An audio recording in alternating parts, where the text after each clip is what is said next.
Good evening, guys. Hello? Can you hear me? I can hear you. Joe's still muted. Yeah. Oh, I've done there. it a few times, Joe. More than a few Oh, well, times. I've done that mistake a few times. Happens to Nick all the time. But he's never on time either. That is true. That is true. Uh, Working on sharing this thing out. I'm making some notes. I'm gonna apologize to the audience and viewers ahead of time. I'm dealing with some sinus issues. I'm gonna try not to sniff and sneeze and everything else on camera. Yeah, we don't want to get all that snot all over the audience. This isn't Gallagher. Yeah.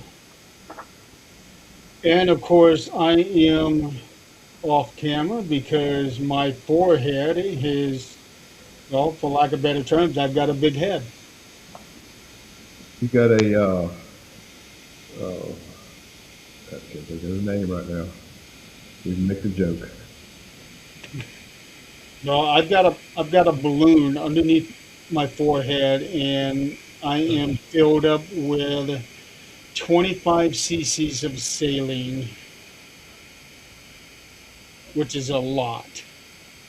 And this coming Monday, I am going back to get 10 more cc's. Yeah. And let me tell you, it is not.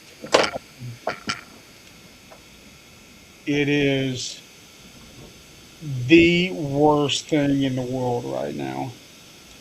Probably the worst thing I've been through since the start of this entire journey.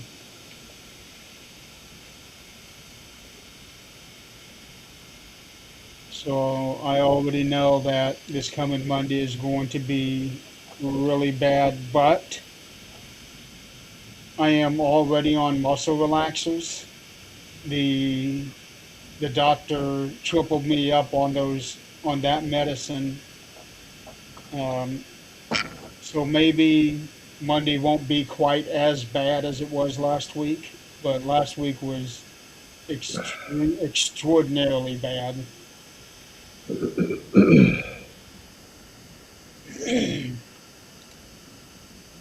So, all right. So, in the spirit of not wanting to get the audience covered in stuff, we're going to try to breeze right through this thing. See if we can get this thing done in an hour. Anybody want to take any bets? I ain't taking that bet. We'll I'm get not. off track and start talking about other things. We always do it, and I know for this first one here, we're going to have a lot to say about this first Well, you match. It know, shouldn't take that long to do there this was one. also a lot of releases too. Yeah, Yeah, we're that's definitely going to have to cover that when we But get done with this. the first match, that one was kind of disappointing. yeah. I knew that the outcome, what the outcome was. Uh, just the way they're pushing over. Yeah, Um, but you it know, should have lasted a little bit longer, but I think they're wanting to build him way up like they did Goldberg back in the day. the thing about that is that yeah, it should have lasted a lot longer. You know, it it was by far. I don't think I've seen anybody manhandle. You know, now I'm getting a brain fart. Brock, Brock, yeah. I've never seen anybody manhandle him like that before. You know, and and the way he kept doing it day after day before WrestleMania. He'd show up and they'd get into it, and old Bud be on the end. I knew that was going to be the result, but I was disappointed because I was expecting a true slobber knocker, one that was going to last a while. Well, You it know? may be the fact that Brock. I mean, even though he is very athletic, he may be at his career that he can't go as long Well, as he used to. he probably doesn't have the stamina anymore with all the injuries. I mean, wasn't he in MMA also? Yeah, A little while, yeah. That cage fighting, the cage fighting. yeah, That could also explain his quick elimination at the Rumble too. Yeah, yeah. yeah. I mean, he's got to be riddled with arthritis or some. He's got to be in pain every day by now. Oh yeah. Well, he's 48 years old, and as much as he's done on top of wrestling, the MMA, and what little bit Well, he's done with football, he has got to be battling some stuff. yeah, yeah. Plus, he's married to Sable. You know, Yeah. time. You want to retire while you can still hit that. I think she looks better now than she did back when she was, in the Attitude Era. I don't know. I just remember her being with that Mark Merrow. Yep. Yeah, Is that he was his with. name, Mark Merrow or something? He Yeah, kind of looked like a Little Richard. he was an ex Golden Glove guy. He was a boxing champ. Yeah, but I don't think even him at his prime for that would be able to withstand Brock. No, I mean, there's so many talents and all that had a lot of potential that just got, kind of pushed to the side from the organization, or they just didn't have it themselves. Right. A lot of potential, but just didn't pan out. Now, I personally think that the match was what it needed to be, that it needed to be as short as it was for multiple reasons. One being obviously Brock's health, and two, I think that the match was cut short more on his end because if you notice, Oba looked really shocked that he got the win already. Like maybe he was expecting it to go a little bit longer than what it did. Right.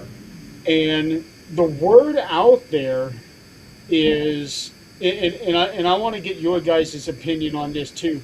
The word out there was that nobody knew Brock was going to do this retirement thing. That's what I think. I think if anybody knew, probably Sable, maybe Triple H, a I couple don't even people think at Triple H most. knew.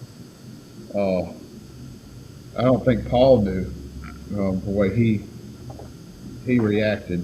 And I Yeah, know it's theater, but I think he truly was he was shocked. Speaking of Paul, I did see a video yesterday from the other side of the ring, and it was kind of hard to tell. It looked like he was rubbing his eyes, but somebody was saying that he poked his eyes so that he could get those tears and get his face to be in that kind of like expression where he's really sad or hurting. Uh, But during the saw retirement the part, video, but it was hard to tell. I yeah. don't I Some don't think it people, would be. some people read into them videos too much. I And don't think it would be that hard for Paul to genuinely feel sadness and all that from during that if he didn't know, or even if he did know, yeah, just the moment itself, I don't think you have will to have an poke effect on his him. eyes to bring up some tears. Now, I would say he didn't know. I mean, that guy. I mean, I watched the documentary on Paul Heyman and what he went through to to get into the business and how much he loves the business and how much he helps people behind the scenes, I don't see how he couldn't get choked up over it, whether he knew or not knew. Yeah, that's me. I don't think there's any. I don't think there's anything. I don't think he had to do anything to his eye to make himself No. tear. I think it was just the moment's going to, in itself, is going to be enough. And another thing to look at is right before Brock and Paul hugged, Brock did the X sign with his arms, signifying that this was not part of the plan. Uh, Now I don't know if that was specifically for him and Paul or if that was for the whole plan. Who knows? It's one of those things you'll have to wait and see what happens. Well, I would dare say that this whole thing with him and this retirement thing is probably going to be on the next season of Unreal. Good dude. Yeah. But even if it's not, um, I think that was a great send off for him because as soon as people realized what he was doing, it was like, thank you, Lesnar, and clapping for him and all of that, which is very well deserved. Um, and it also kind of throws a little wrench into the perceived plans. Yeah. Tell people outside your door to shut up. Yeah, it's loud mufflers. Oh Yeah. no, it's the people driving by Donald's house. Oh, it's mine. Oh, that was yours? One man. I got my regular headset in, so it ain't my beats picking up, grasshoppers out there cracking in the grass. I was going to say because in the past we used to be able to hear people with loud mufflers driving by your house. Well, anyway, like I was saying, there was that plan that was thrown out that Brock was kind of. I don't want to say it was ratted out, but John Cena had said in an interview last year that Brock was finishing up in Minneapolis, and Minneapolis is SummerSlam this year. Right. So a lot of people were under the impression that that was where Brock's last match is going to be, and that it would probably be against Gunther. But if this is his last match, I think that was the better choice because that really puts Oba into that next level. Well, yeah, it does, and they really needed to push Oma if Brock was going to retire anyways because he's the next big man. Well, You know. the issue I have with the Oba thing is they really don't have anybody right now that would be a good uh, matchup. No. None. I mean, they're already. I mean, you can tell after WrestleMania, after post show, they were already wanting Roman and Oba. But And this is not the right time for that. No, that's a WrestleMania match. now the whole thing with the Oba as well, I heard is they're going to start that record to beat the Undertaker's record using Oba. So every time the guy goes to WrestleMania, he's I'm going to sorry. win. I'm sorry. They didn't leave that alone. Yeah, that I no I did. Yeah. Even if they, That's a even if they try, there are so many variables that's going to come into play with that. He's got right. to stay. He's I got to stay healthy Well, the whole the time. thing is, my opinion is they should leave it alone, and it shouldn't have been broken in the first place. I But agree with that.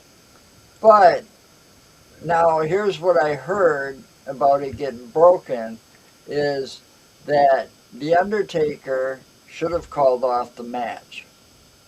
all right, because he wasn't 100%. He was suffering. He was just getting over pneumonia real Well, bad. He got concussed that day. And well, his breathing wasn't even right. He still couldn't breathe fully. Wasn't at 100%. well, So it's yeah, it was Taker. all fluke. Taker wasn't gonna not wrestle at WrestleMania. Yeah, so okay, Oba just turned 28 a few days ago, so he was 27 when he had this match. Undertaker went to 21-0, which means we're already pushing Oba almost 50 just to match that. And that is if he Yeah, makes it see, every single and year that without doesn't any. make. And for somebody to try to match that, yeah, they're gonna be old and Yeah, haven't They're been not gonna around do it. that long, and yeah, it ain't gonna happen. no. You know, it's more feasible to go after Ric Flair. Ric Flair's. How many times he held the title, and see that ain't even accurate in my eyes. No, they're off like 6 or 7. Well, even talking about the streak and all that, you know, for whether it was scripted, whether the outcome was scripted or not, you know, let's just say it was that Brock was supposed to win that match and broke the streak. He was the wrong person, in my opinion, Yeah, because he didn't need that push. nope. He's already big. They Right. should have gave it to Bray. Um, well, of course, it wouldn't have mattered now, but that's hindsight. But he should have been the one to break the streak. Well, anybody but Brock Lesnar, because at that time Brock Lesnar had a name for himself. Right, Right. he's You already know, big. not just in WWE, but he had a name for himself in MMA as well.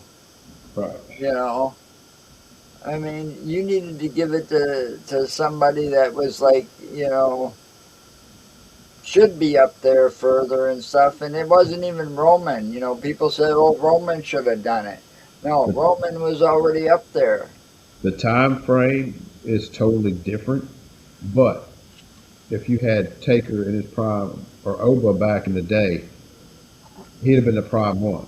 Yeah, Probably, yeah. You know, so the next best thing is beat Brock. Like he did, but But yeah. they were also looking at Edge breaking the streak, Randy Orton breaking the streak. Edge flat out refused. Um, he told them under no circumstances was he going to beat Undertaker at Well, WrestleMania. He felt like that should not be touched. what was it? Yeah, Triple H didn't even want to take him on at WrestleMania. He fought him 3 times. Right, but he didn't want to do it because he was afraid of ending the streak. Yeah, well, you know, I think it was a bad decision on Vince. it was. Um, I I don't think I have yet to hear an interview where one person agreed to that streak. I don't know what he was thinking. It kind of reminds me in a different aspect, but I'm a big Cal Ripken guy, big Cal Ripken fan in baseball. He was Iron Man. It was 2,362 consecutive games without missing a game. Wow. I remember when that was happening because they were reporting that on the news a lot. Yeah, the streak was 2,131 set by Lou Gehrig. Now Gehrig would get in. He was, of course, he was sick, so he would get into certain games and play just a little bit, to keep that streak going. Uh, Ripken, played the game, and he was the one who chose to end his consecutive game streak. He went to his manager and told him, "Hey, tonight's the night. I'm gonna sit this one out." So it was one of those things. I think they should have Taker should have had the the decision overall. Oh yeah, you should. He's always going to do what Vince wanted him to do. Yeah. Um, and I do Not to agree say that that he didn't have a voice in it. I really think if he decided, hey, no, I don't want to do it. I don't think this is the right time. This ain't what's right for business.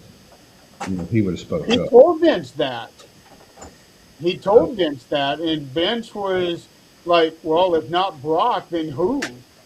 And yeah. at that time, uh, let me double check. I don't know if Roman was on the roster then or Yeah, not. he was on the roster, but he was already a top guy.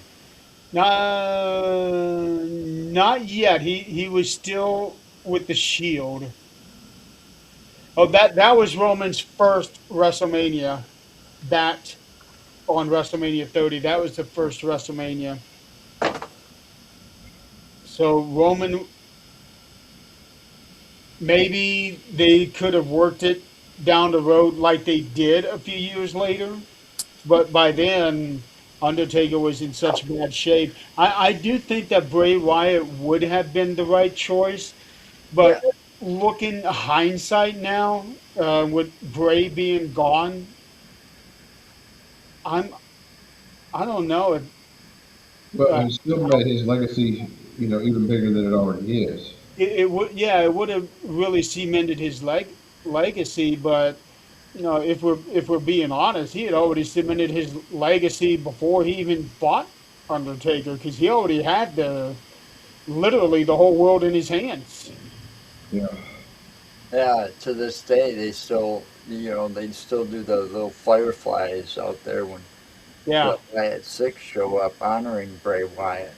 Oh, Yeah. and Well. that was such a horrible thing that they released every member of the Wyatt Six. I that Hey, Yeah, that hey, and Josh, was horrible. before they could get to the point, because that's where I said they dropped the ball. Yeah. Alexa Bliss didn't even get a chance to join them. So, because they diverted her and put her with Charlotte because Charlotte needed a boost. I wonder So if they already had it in their minds that we don't really have anything going on with them. That we're not going to put Bliss with them because we're fixing to get rid of them anyway. Well, they had just gotten done with a several month long program with the MFT. Yeah. I don't understand. I don't understand their thinking on releasing the White Sick. I don't understand the release on releasing Kari Zane. Though I got a theory on this Kari Zane thing. Now I've heard reports. One report was that she was, of course, she was released and that uh, she had told somebody she wanted to go back home to Japan. That may be speculation. It may be a rumor. Um, She made a post on X that didn't completely um, deny that, but at the same time, she said, "I did not walk away," but she didn't address the Japan statement directly. So I'm still wondering kind of if left her it ambiguous. I'm wondering if her release is a work to because now you got Io and Asuka. Of course, they're going to wind up fighting at Backlash, and I wonder if she had going to pop back in and then turn on Asuka. That would be pretty cool, but they already ran that angle at Backlash. No, not yeah, Backlash. but they've been They've been rehashing doing that. these for years. They've been doing that thing for the past several months. They're leading up to her turning on Asuka at some point in time, and they Yeah, should have done it at WrestleMania and been done with it. Yeah, yeah. They didn't even have that match. I don't understand that either. Well, it's like dang Americana versus Americana match. Now at a AAA, Yeah, there's going to be a match versus match. That's a WrestleMania match. yeah. It or was at least something that everybody could see because unless you know exactly how to watch these AAA things.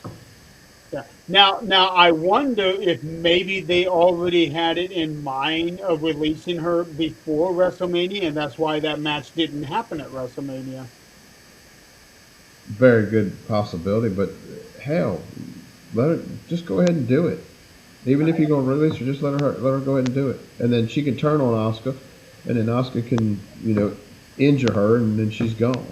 Yeah, and it wouldn't be the first time that they've released talent within a week or two of a major PLE because they did that a couple years ago at the Rumble.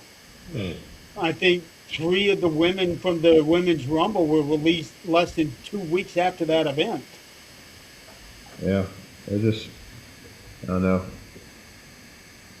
a lot of things going on, a lot of decisions being made that to me is not.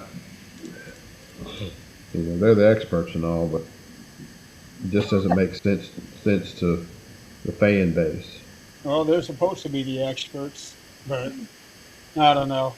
But the whole thing with Brock, if if this really is the end. Now, I have a theory. I have a theory that because of the whole thing going on with Gunther and Paul Heyman with Seth Rollins, Paul now owns Gunther a favor. So who's to say that Gunther is going to start picking on Paul and bullying him and saying, I want Brock. I know he said he's retired, he's done, but in my eyes, he is not done until I'm done with him. And he gets physical with Paul, forcing Brock to come back, and they had their match at SummerSlam. And that That, will that's be that's the a retirement match. that's a good storyline. I just don't think I think Brock's done.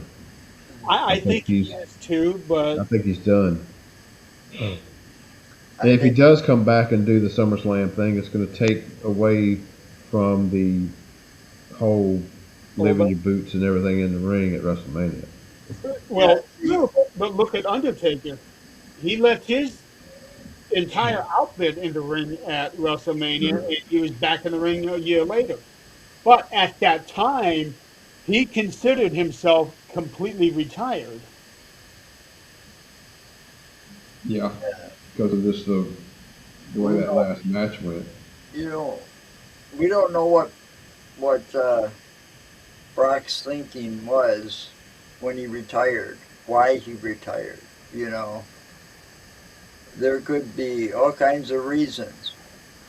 You know, but if I was him and I'm still in pretty good shape, I'd want to retire too. He's got kids, he's got a good wife.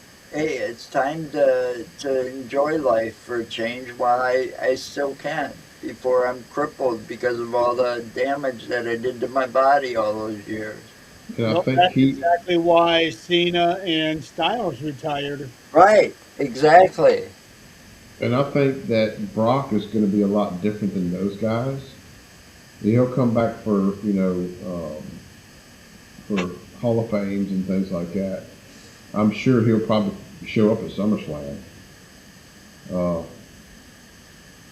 but I think he's done. I don't think he's one of those that's going to work behind the scenes and do this. You know, he from what I've read, he's a very private person. Oh yeah, Um, he's notorious for that. and there was one time, it's been a few years back, but they only had one cell phone between the two of them, him and Sable. They were very private people. Um, Yeah, they moved. You don't even live in Texas anymore. yeah, he was in Montana, Lived wasn't in Texas. No, he was in Texas. He had a ranch in Texas. he? I thought it was Montana. I But thought it was anyway, Minnesota. they are in Yeah, Canada now. Yeah, rather, Yes. I think he's he's been in Canada for a long time.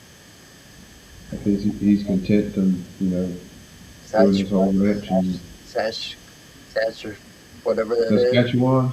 Yeah, that's it. Yeah, that sounds right. Ashley, All is right. that the one that's bordering Minnesota? I don't know, but I know that I heard that he is no longer in the United States. He's now a Canadian citizen. Yeah, All right. well, We're 30 minutes in, and we've only gotten one match done. Okay, next match. all right. So the next match is the ladder match, pack ladder match for the Intercontinental title. Penta defending against Javon Evans, Dragon Lee, JD McDonough, Rusev, and Rey Mysterio. Um, Going back on the previous match we just talked about, we all picked over to win. yeah, So yeah. Um, so this match had some complaints on it. Not the match itself, but the entrances. Dragon Lee, Rusev, and JD McDonough got what people refer to as the jobber entrance, meaning that us viewers watching this thing did not get to see them come out. we got Only to see audience commercials. saw that. Exactly. Um, and that's a problem. Now, granted, I know years and years and years ago, they would, like WrestleMania 6, 7, 8, they would be doing these interviews and wrestlers would go out during that time and already they're there. But WrestleMania back then wasn't the show that is now. No, And I I mean, you got so many damn commercials now. It's ridiculous. yeah, I did see a video of Dragon Lee coming out, and he had this big dragon wings coming out. It would extend and everything, and I'm thinking, that would have been really nice to have on the main show. Oh Yeah. shit.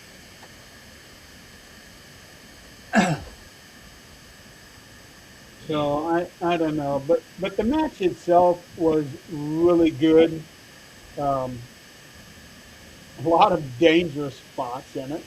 Well, Well, we knew I that got was one coming thing with to say Devon in about there. that match, though, too.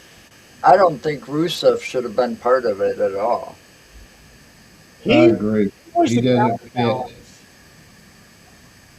He didn't fit the bill of what was already in the match. You got a bunch of high flyers and You then got boom. all these high flyers and Rusev. Yeah, that was the whole reason why he was in there. He was the counterbalance for that. I just didn't see him as a ladder match guy. Yeah, he just don't fit the bill to me. Well, when I rewatched part of it, they had mentioned that Rusev had only been in one ladder match before, and that was a Money in the Bank 8 years ago.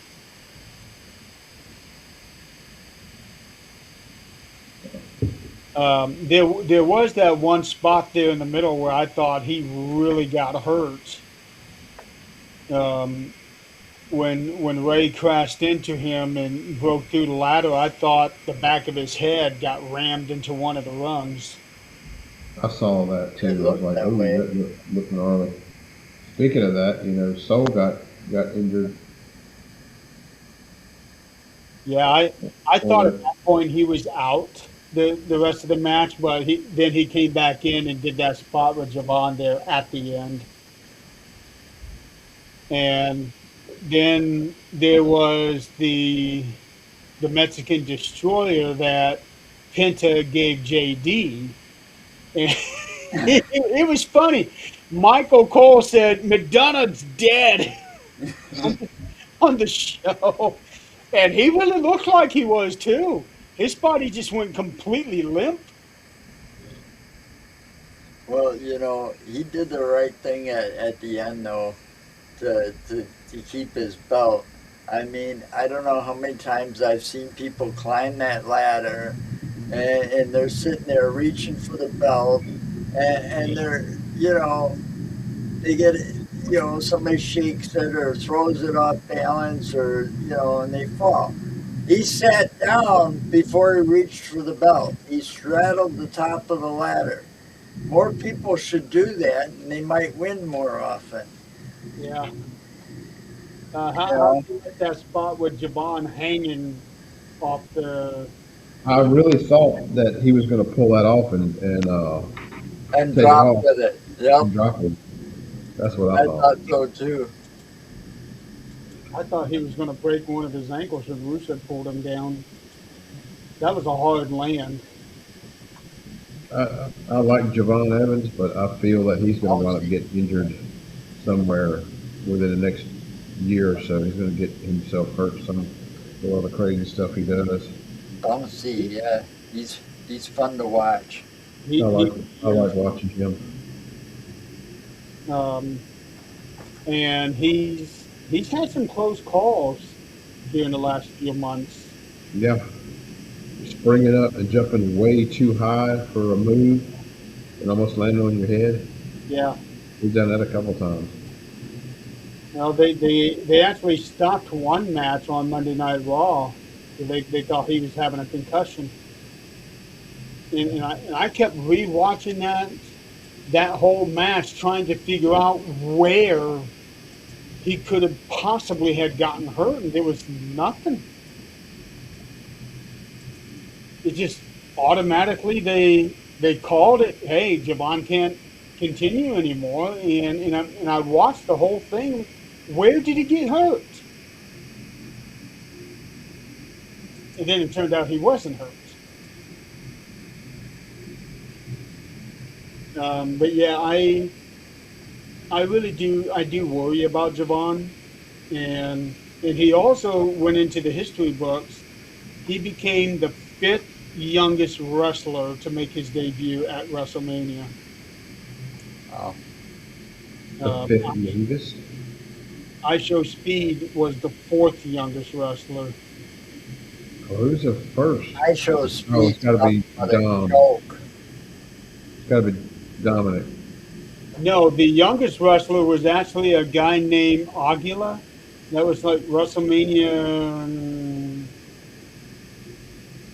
15, I think. Let me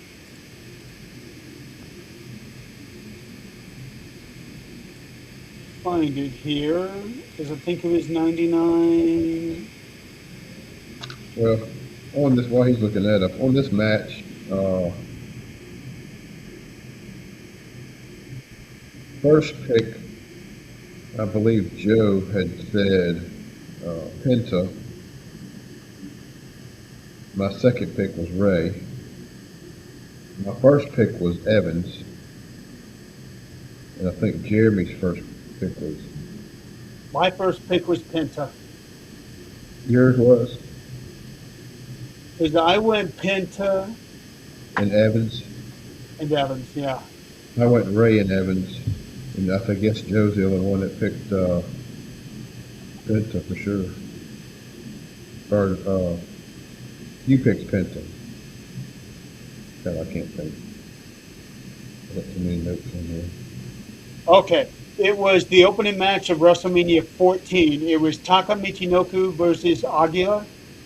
And Aguila, let's see, that was uh, so that was March 29th, 1998.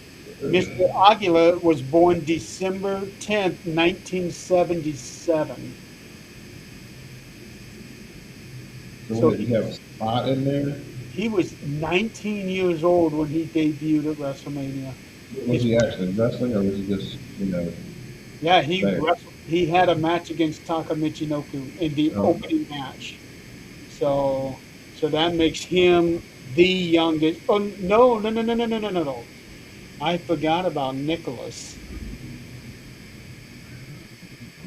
So Aguila is the second youngest. Nicholas is the youngest. He was like 10 or 12 when Braun Strowman put him. Yeah, I was gonna say, wasn't he tag partner with somebody and they won the belts? I that's forgot right. about. I That's forgot right. about him. I forgot about that one. Yeah. Well, he didn't even touch anybody. He just tagged in and tagged back out. But technically, he had a match there. So yeah, I forgot about him. He's the youngest. and there was somebody there in the middle. I don't. They actually had a list shown on one of the shows. It had Nicholas Aguilar, someone else, ISO Speed, and Javon Evans. Yep, Renee keep going. I'm gonna step away for just a second. Okay, it was Rene Dupree. I remember him now. So yeah, Penta was my first pick. Um, I was actually really disappointed that they did not figure out a way to get Vikingo in this match so that he could represent AAA. Well, they could have just got rid of Rusev. No, usually these matches have 7 people in it. Yeah, well, So I don't know why they couldn't have just added him in there. maybe scheduling conflicts. I have no idea, but it would have been cool to see Vikingo in there because he would have really riled that crowd. Well, there's a lot of those guys from AAA that I would have loved to seen in that ladder match. You know, because there's two people that I felt didn't even deserve to be in there, and that's Rusev and JD McDonough. I You think know, JD was put in there because of what he did last year when he had that really bad injury. So I think he was added in there so that he could have a WrestleMania match under his belt. That's my maybe, but I'm just saying,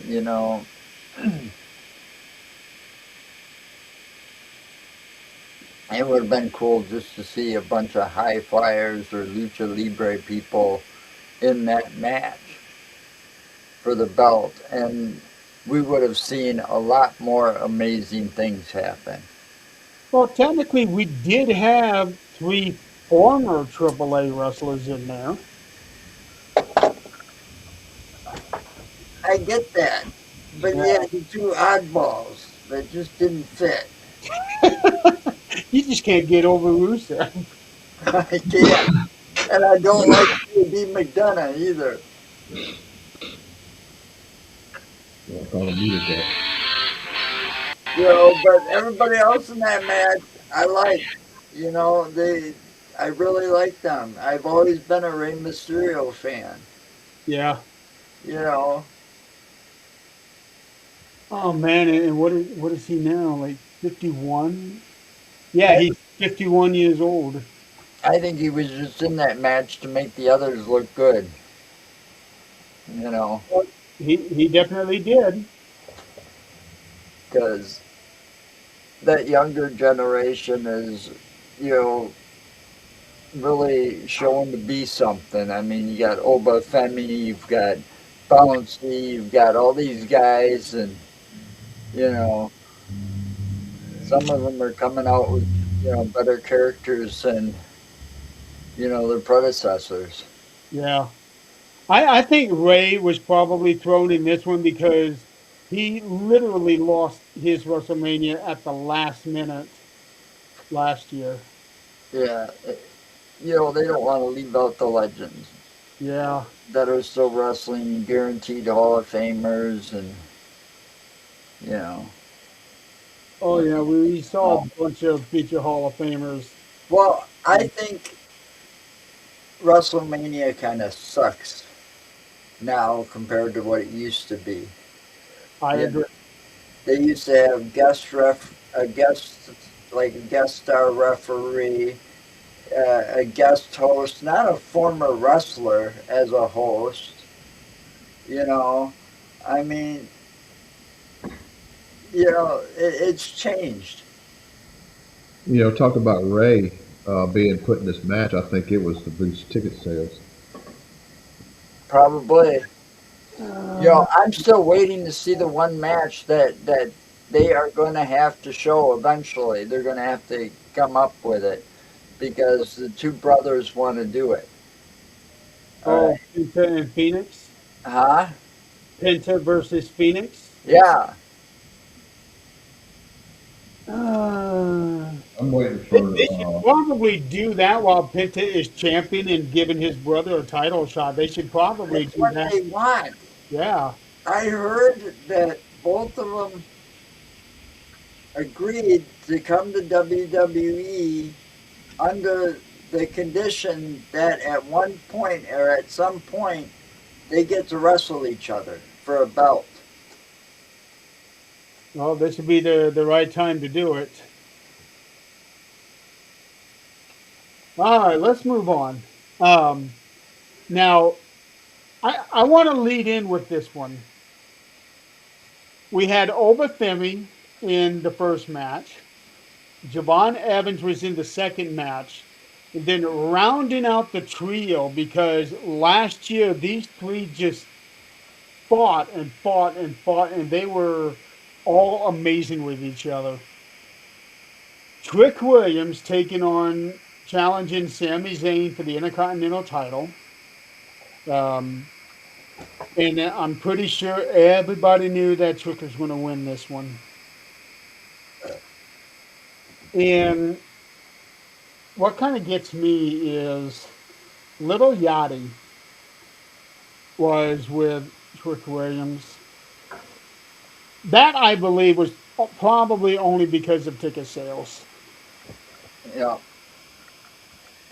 yeah. And Trick Williams came down the aisle with the longest train I think anybody has ever seen. I don't even think I've seen a wedding train that fucking long. I know Donald said something about Princess Diana, but I don't know how long. I don't remember that wedding. That was a long time ago. I want to look it up. Longest wedding train. Trick Williams.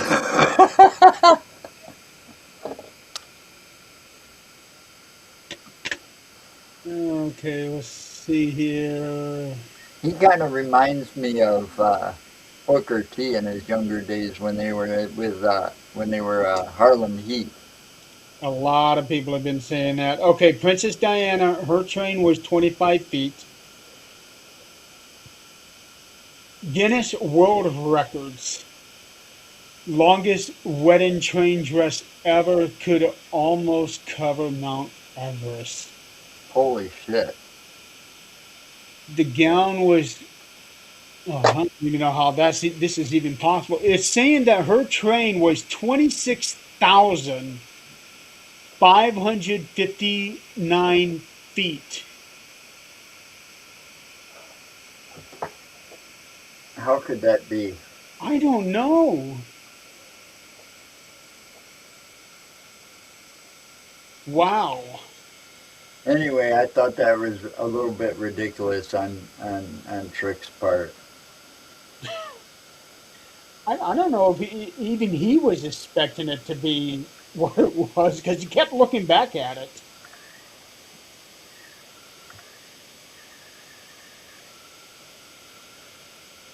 You're muted.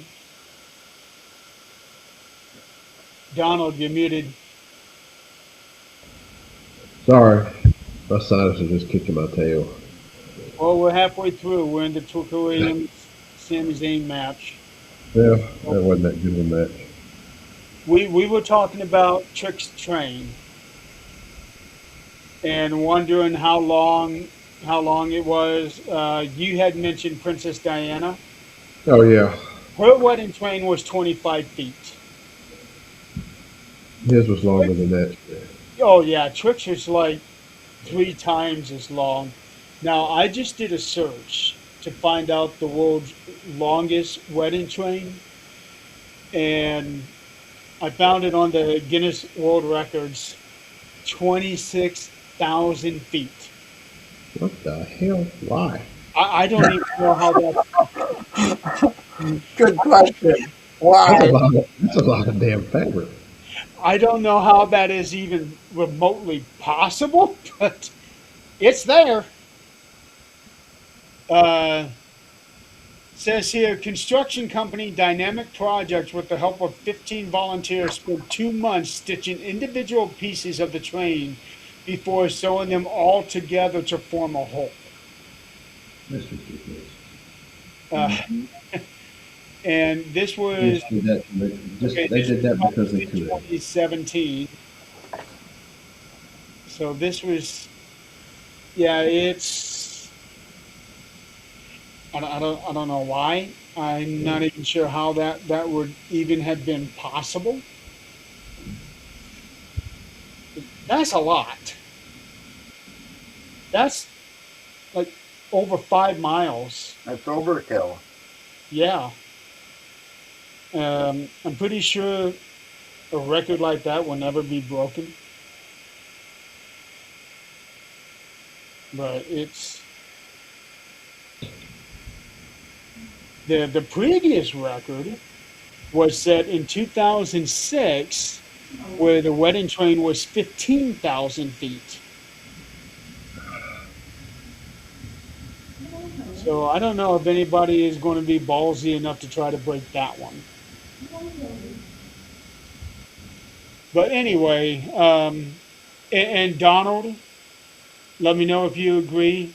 I believe that the reason that Lil Yachty was with Trick Williams was to help ticket sales. I I don't see agree. any other Uh, reason why he would have been there. I agree. Well, they're trying to boost in the younger generation, boost ticket sales by getting all these rappers and younger, people, listen to these rappers. So you get them all sitting and you got to point them all out in the audience as well. And Here's my thing. If you want a TKO, if you want to boost ticket sales, lower the damn ticket prices. prices. Yeah, Right. no kidding. That's how you reduce. I mean, Well, I've always said, that's with anything nowadays. I've always said, on a product, you sell it at a cheaper rate so that more people will buy it. Eventually, you will make a lot more money in the long term Yep. than you will having high prices where only certain people can buy this. Right, and it also helps out the venue because if they have more people there, that's more people buying drinks, buying food, and also buying merchandise. Exactly. Exactly. Exactly. So it boosts sales. That's how you boost it. Lower the ticket prices. Don't get these rappers and pay money for these rappers to show Yeah. up. Use the money to lower the fucking ticket prices. Right, but here's the funny thing. Last week, Maven put out a video. He crashed WrestleMania. Well, he didn't make it past the ticket people. He didn't have a ticket, but he was interviewing people as they were coming in. And a lot of the people that he talked to waited until the last day to get a ticket.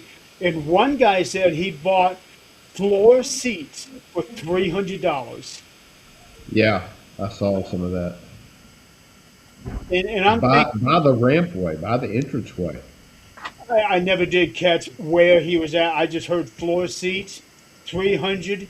And I'm thinking, holy shit, I could have gone to this WrestleMania if I'd have done that. Yeah. Um, There was a couple people I saw a couple videos where they talked about that, and they were right at entranceway. yeah, so It's like, think about those guys that spent $15,000. How upset they had to have been. You know they were upset when they started doing the discounts. yeah. I know I would have been.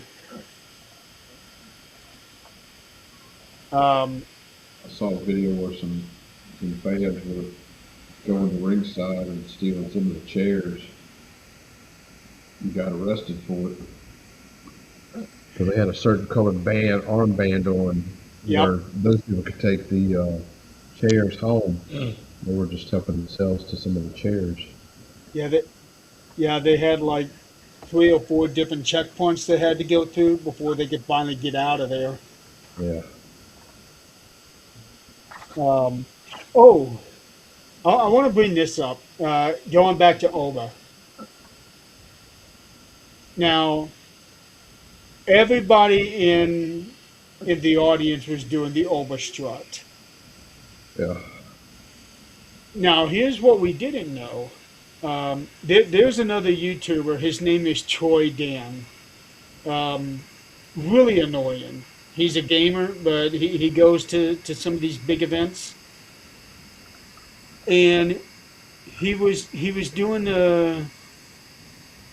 doing videos on both days, and he revealed that on day one, at some point during one of the commercials that we were seeing, they were having the people in the audience doing the overstrut while playing his intro and everything, the music, and having people doing the strut.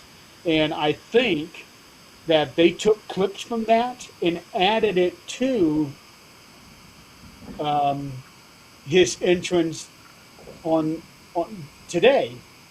That's a very good possibility. Yeah, but here's the thing: Over is already insanely popular. Everybody's doing the strut everywhere. It's Why would annoying. they feel the need to do this? They have enough cameras to catch the audience. It, it, it's a to me that thing, and then you got the of course you got Yeet, and then you got the tag team that just come out the other night. Um, God, I can't The think. movement is dying. Anyway, they were doing this. The audience was doing this. Oh, that's Joe Hendry. No, well, yeah, yeah. Well, he did his little concert thing on Raw. I don't understand what that shit was all about. It was retarded. That that was had no business being as catchy as it was. It The was line, good. I mean, I laughed about it, yeah. but why are you putting Joe Henry in there to sing and play the guitar like dang, Well, well, I The Rock think on they it? want to get him already involved with a big name. So getting him Well, in Logan Paul, I think. I get it, but there's another way to start this feud off.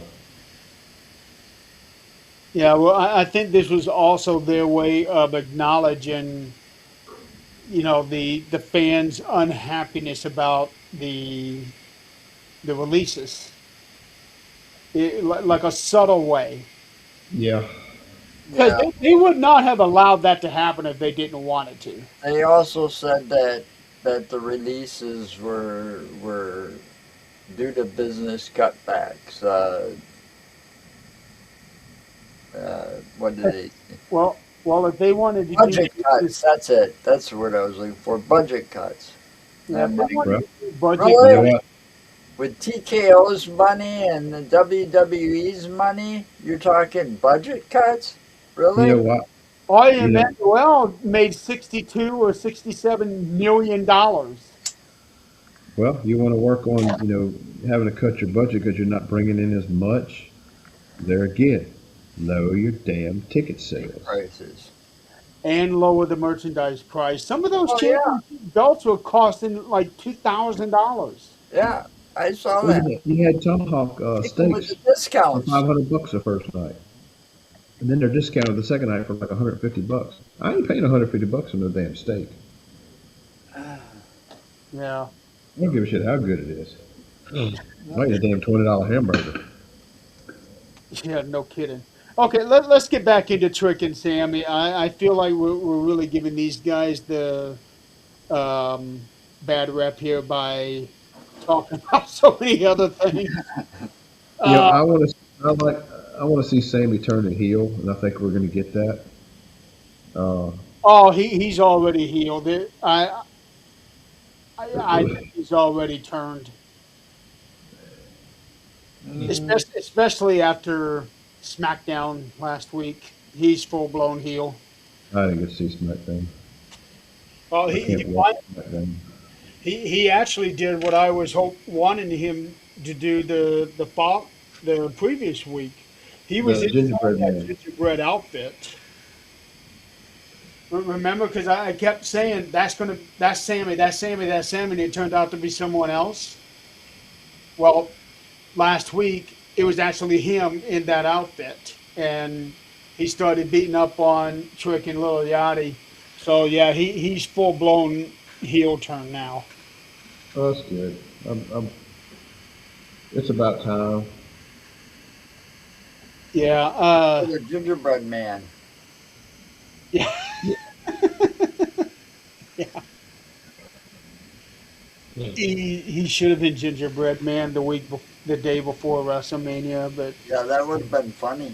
it would have been because I was calling it Sammy's gingerbread man, Sammy's gingerbread man, Well, and then all of a sudden he came out from the gorilla position. No, come on, you guys had a great opportunity there, that's and what I then they said. finally did the last They one. dropped the ball on a lot of things, They really have. Well, you know what? Okay, including the going with releases they that, made. there is a rumor, and if it's true, this makes a lot of sense. There is a rumor that they used AI to completely map out the Cody Rhodes Randy Orton match from night one. And with all the different twists and turns and confusion and everything, it would make complete sense if that's actually happened. I don't know. I just know that they're dropping the ball, and I also heard a rumor that Braun's on his way back. Braun Breaker? No, Braun Strowman. Braun Strowman. Oh, no, I did not hear about that one. I heard he's going to make uh, an appearance at Backlash or SummerSlam. Well, Yeah, it'd be nice to see him again. going back to the AI comment. But it's too late now Yeah, because that's the right. Wyatt Six are gone. But when you really think about it, Braun in his more recent characterizations would not have fit in the Wyatt Six. No, especially after his show. Yeah, yeah. I mean, the guy is hilarious. Well, I my son-in-law actually met Braun Strowman Yeah. and had a one-on-one with him before the taping of a wrestling event in Milwaukee. I think it was last year or the year before that. And they sat down and talked a bit. And what I found out about Braun Strowman is like, wow, blew my mind. You know, Well, he, I heard that. he really likes Wisconsin. He calls Wisconsin his home. Well, I heard that in real life, Braun is a really nice guy. Oh yeah, he's a big old teddy bear basically, you know. But the thing is, I like that show, uh, one of everything, you know, on the menu or everything on the menu or whatever it was called. And the looks on some of those people's faces when he's like, "I'll take everything on the menu," you know. I used to be able to do something like that. And it's like, you know, I like the looks on the people's faces when he orders that, but at the same time, you know, he's been at some. I knew right away he's going to, you know, restaurants in Wisconsin area. He was going to hit a couple of those first. Well, somebody of his size, he needs to eat a lot of calories just to be able to keep up with his metabolism. Yeah. So it was very clear early on that even though he's supposed to be a heel, the fans were getting solid behind Trick Williams. So there was a plan in place, supposedly, that they were going to do a double turn similar to what they did with Brett and Austin back at 13. Um, I don't know if it. I feel like this one here was more subtle with the double turn because for that match, it was immediate with Brett and Austin. This one here, I think, was more gradual over the weeks, with Sammy becoming more complaining, more bitchy about this, and Trick doing his lemon pepper steppers thing, and how that ever got over, I don't, I don't I understand. think it's just the way it rolls off the tongue, It because probably right. like John did, this all of a sudden comes popular because of EO Sky, Yeah, even I, Triple H I, said, if you'd have told me this, would have gotten over, it's like, you're crazy. I still don't get that. I don't either. But, Yeah. you know, I But don't know. last year, I loved the way that she did that little temper tantrum when Rhea and Bianca kept ignoring her. Well, She knocked other them people. both down and started jumping up and down. I kept saying that was the most adorable thing I've ever seen. Well, look at here's another piece of history. You're talking things like that, lemon pepper steppers and stuff. And then there's people that dance in the ring like Jacob Fatu. How he dances in the ring after he does something.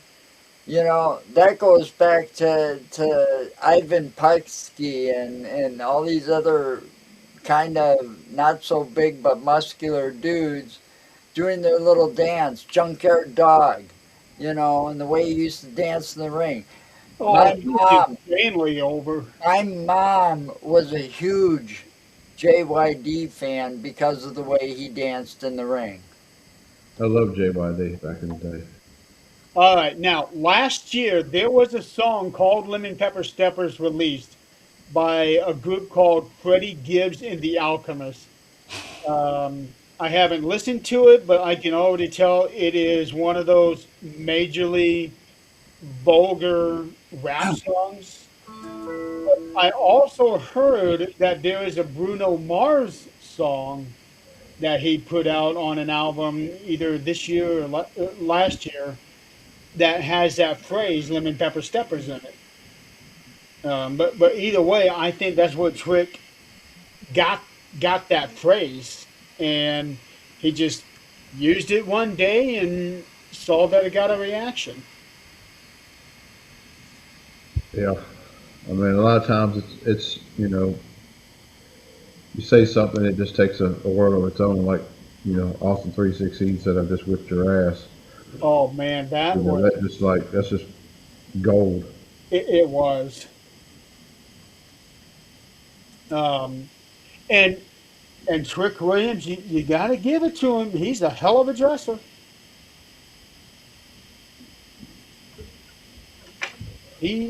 He's got style. Um, but I do believe absolutely the right choice with him. Excuse me. Boy, what is it with you two tonight? I think is absolutely the right choice. Chuck Williams winning the United States title. I knew that was going to happen. Yeah, And the way they're pushing certain individuals, I knew that he was going to wind up winning. yeah, because he's got star power all over him. That's Well, very like apparent. I said, when I first saw him, the first thing I thought was, you know,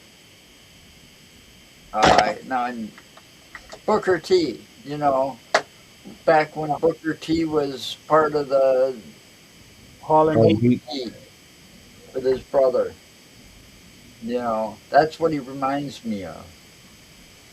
When I first saw Trick, he was with Carmelo Hayes, and at the time he wasn't even a thought to be a wrestler. But when I saw him, I'm like, Dude, this guy's got a build to him, and you can tell he's got charisma. Hmm. And as soon as he took his shot with Shawn Michaels, saying, "Hey, you know, I want to be your number one guy," and he started giving him a little bit of a push, it was off to the races for him from that point. So I can easily see him main event in WrestleMania within the next 5 years.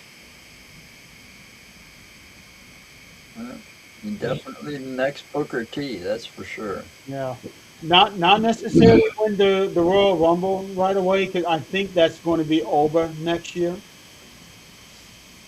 But I do believe that Trick Williams is going to be a world champion within the next 5 years. If they do overright and just keep the little hints here and there between him and Roman throughout the year, Well, you know, I when you think were saying something about Oba and Roman at SummerSlam, I did see where there was a rumor about Oba being King of the Ring this year. I don't know. I don't know if that would be the right choice. Like let him build it a little bit over time, but at the same time, I can understand that you really need to strike the iron when it's hot. Hmm. yeah, I mean, give him all the accolades throughout the year. Yeah. Let him win every damn thing, and then your trajectory is going to be for WrestleMania next year. I'd still like to see The Rock and Roman. Yeah, absolutely.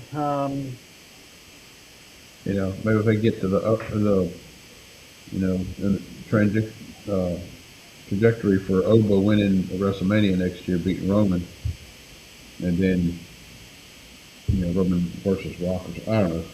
There's a lot That, of that would speculation. take that would take some doing because Rock would have to come back and get the ring rust off. Well, Yeah. he can do that. And He can gone do it. too long. Training.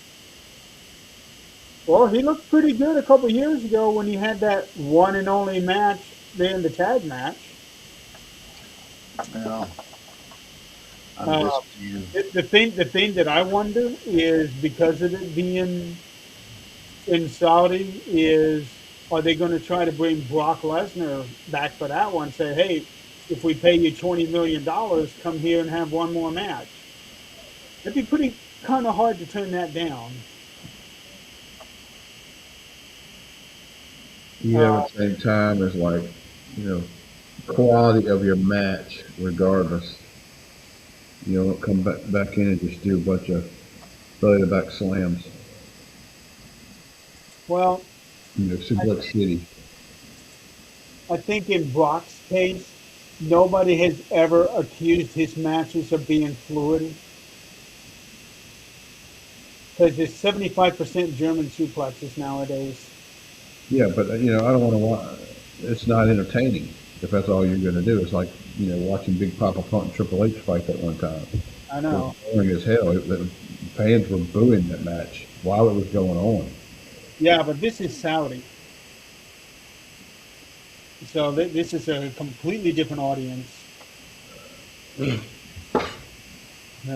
Okay, let's move on. Finn Balor versus Dominic Mysterio. We find out a couple weeks ahead of time that Finn Balor was going to bring the demon back out. I think that was a mistake. They should have made let that be a surprise for us. Yeah, that's the other place they dropped the ball. Yeah, and then the day of, they announced that it is going to be a street fight, which I could go either way on that one. I don't know if that would have been the right match to have a street fight. I can understand why they did that, Food but sales, huh? food sales. Yeah, but the thing about having the street fight, then that just leaves it wide open for all of Judgment Day to come out and interfere, and not one of them came out. Yeah, you know, we've talked about the whole demon thing coming back. They did the poster, they announced it all that. We all agreed that was dumb. Why do a little hints here and there and a little promos with him with his eyes turned black? If we're just going to put the shit on the poster. Right, yeah. Yeah. Now, during the Black Eyes thing, I like that. Even if we did not know that Demon was coming back, I think that would have been good to try to hint that Demon was coming back. Right. And you already speculated that it was. You already Yeah, setting the hook for it. But then you just like screw it, just put him on the poster as a demon. And it could have been ticket sales again. It's like, but build that suspense up. Hmm. Don't give us the ending before you even get started good. Yeah, because these pay-per-views are supposed to be full of surprises, and they keep giving away things they should keep secret until the day of, or the minutes Moment before of the match. when Edge came back, Yeah, that was huge, huge. oh man, that place exploded when he Yeah, that did was just a that. freaking huge pop, man. Just Yeah. and see, think about the pop as if okay, this it's Finn Balor versus Dominic, and it's going to be a street fight, and nobody knows until the minute the music hits and he comes out right, as as a demon. And think about how the crowd would have reacted then. But everybody knew. right. It's kind of like the Page thing too. They got it Yeah, leaked. the And Page people thing. coming Everybody back. knew Paige was on her way back. Yeah, Oh man, that was holy cow. Michael Cole saying nobody knew she was coming back. Well, you about the only motherfucker I know. that didn't know. The Joe, guy I'm selling actually, I'm popcorn actually and the glad. concession stand knew it. Right. Joe, I'm actually glad you brought up the music. I am so happy that Finn got his old music back. Um, I did not like the music that he had with Judgment Day, and apparently neither did he. But I am glad that he got his old music back where they do the whole wide arm open thing. Yep. Yeah, Oh, and now I wonder if Cody is going to have a problem with that. It's different it's because Lyra does it too. It's yeah, different, but it's still the same thing. not really. Not everybody going to do it in the audience. It's like the yeet thing. It's like the yeet thing. They all do the waving like. But more people do that too, because and it's not always about the yeet. I feel like they're trying to kill off the Yeet movement. They ain't going to be able to kill off the yeet movement. But I think the music changed so that it doesn't say, how did it go? It went just me, It's just and me now it says ooze. Now just it's you and us, me ooze. or you and me use, yeah. Yeah, it's you and me ooze. So that kind of kills me a little bit with the whole uh, Jay turning. I don't see that coming when they just change the Yeah, lyrics see, I and don't think Jay's going to turn because I think they're going to be going for another title well, run. they're going to do another bloodline story. You're going to add Yeah, that but at the bloodline same again. time, look at the. All right, Jay didn't. What I know about the Usos is Jay didn't want to be in it, and Jimmy did.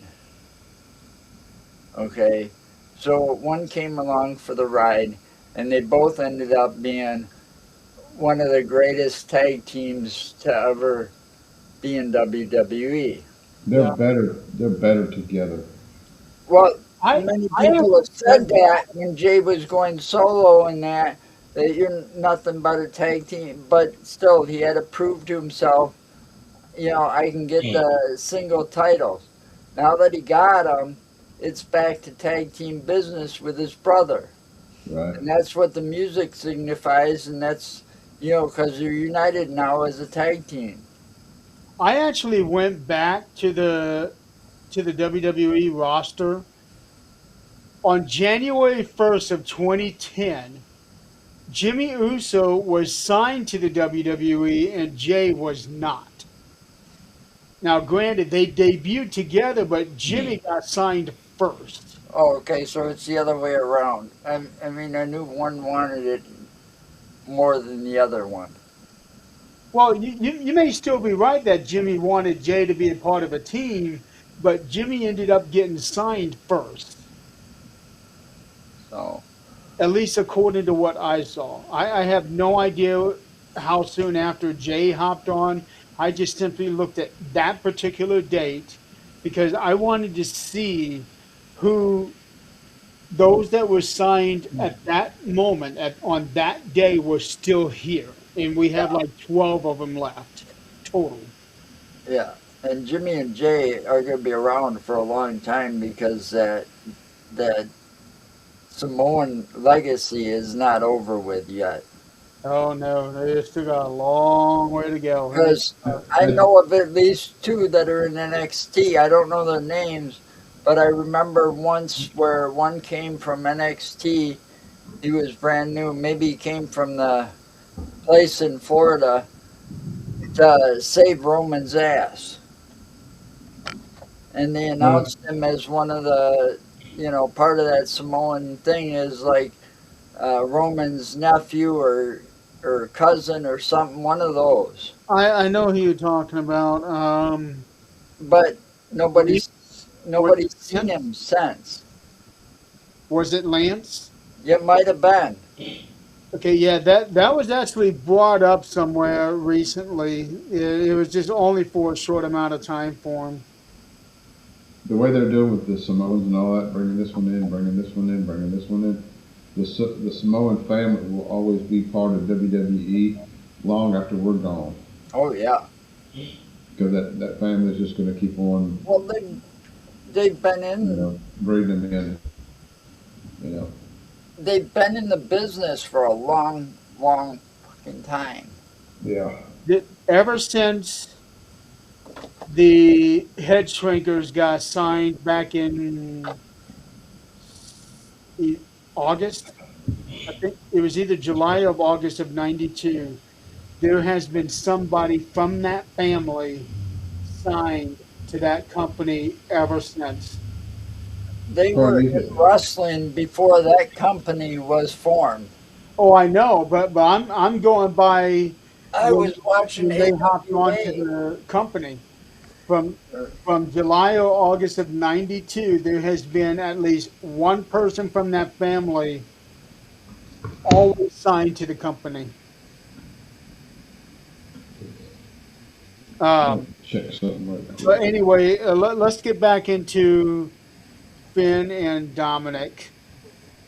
So, one,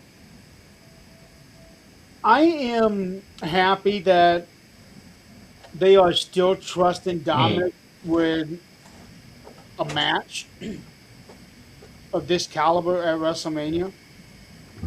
Because that shows how much faith they got in him.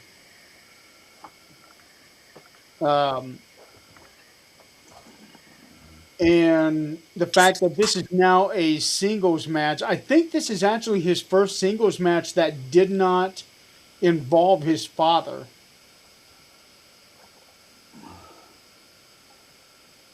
who's what? I missed it. I'm talking about how much faith that they have in Dominic for Mm. him to have a singles match, even at, hey, Chuck, e- even at this point, because I think this is the first singles match that he has had at WrestleMania that did not involve his father. Well, he's come a long way. He really has. He's still not moving around like the other wrestlers are, but his the way that he gets the audience, it's you don't see that very often. Um, but I'm glad to see that Finn got a win here because this is a big moment for him. I don't think he's had a WrestleMania win If he has, I don't know where. Don't remember when. Yeah.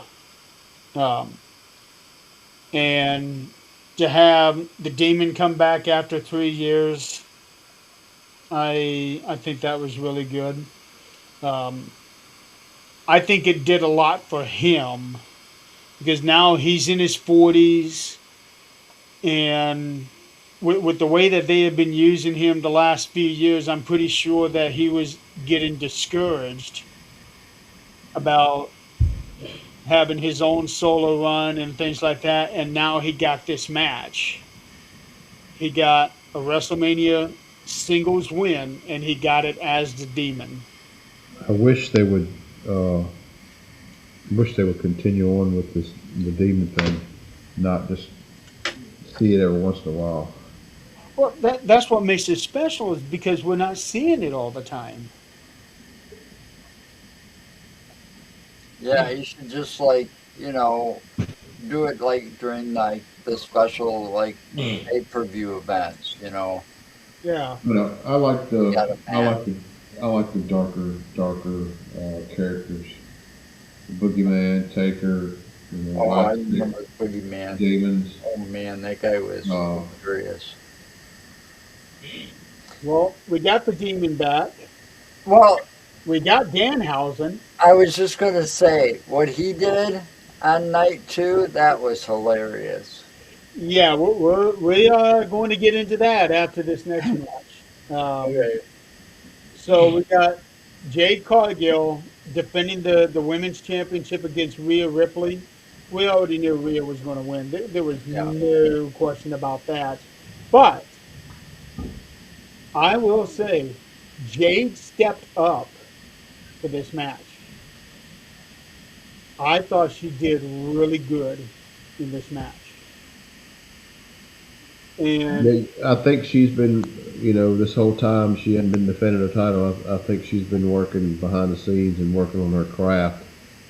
Now we haven't seen her since, so yeah, She well, you know. a little bit more time at the training center. Well, you look at it too. Or You get rid of perform. Wyatt Six, but you keep Jade. well, I can understand them keeping Jade because she just has that look. She's got that generational look that they are looking for. Well, they haven't really been able to replace the likes of China ever since China left. You Yeah, know, Rhea's the closest thing, yeah, Rhea and you got Jade, and the way they look, they're like the closest things to China. and Rhea has lost some weight, some bulk. Uh, yeah, she's been battling some eating disorder. She's been talking about that lately too. 'Cause that was something that I've noticed. I started noticing it about a month ago that she was looking a lot skinnier than she did. Don't worry, Donald, we're almost done. Um, and Rhea did a promo last Friday, and she said that Jade surprised her, and that Jade surprised her and proved that she could go. Yep, I saw that. Um, and that's how I was feeling watching this match. It's like, holy cow, there's a complete difference from where she was at even a year ago. yeah, I wish they would just had her defend a title, a lot more than what she did. Well, Just technically she did, but they were on go on house TV, shows. go on They were on TV, not house your damn shows. house show. Yeah.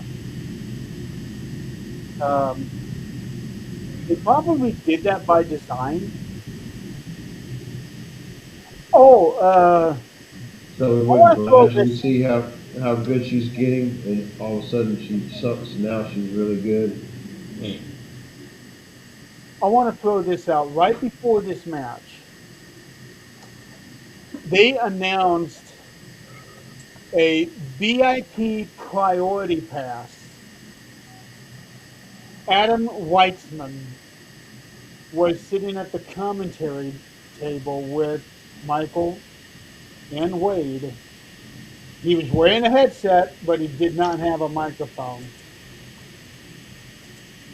So now we are being shown that people are paying money to sit in the commentary booth for one match Well, after paying what?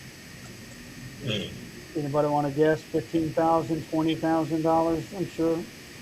well, I saw pictures. But it's ridiculous what they're doing as far as charging money for this, charging money for that. I saw a post where the green shirt guy was standing by the ring, and it has his name on the mat.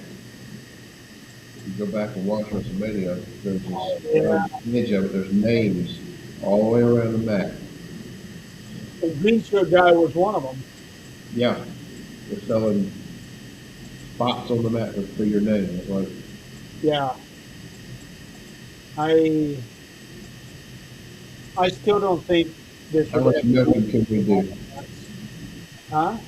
How much milking can we do? Uh, I think they said that the names on the match were like 10,000. Holy shit. Oh,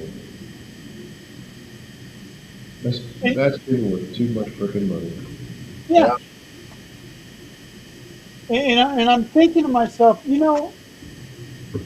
I am every bit a fan of wrestling as these other people are. I just don't have the kind of money to be able to go to some of these things. Hmm. I don't think I think if I won the lottery, I wouldn't do some shit like that Yeah. anymore. There's Well, you could take $10,000 instead of putting my damn name on a ring thing. There's $10,000 I can donate to something that actually helps somebody. just to do what Green Shirt Guy did, two front row tickets, walking down the ramp, who knows what else. The amount of money that he paid for WrestleMania, it would take me 3 years' wages just to make that kind of money. And I get it. It's your money. You can do what you want to with it. But just Yeah, because you can do something doesn't mean you should. right. Uh, But holy cow. Well, it gives them more power, saying, oh, yeah, look, we can charge this and people will pay for it. The more people pay for it, the more they up their prices.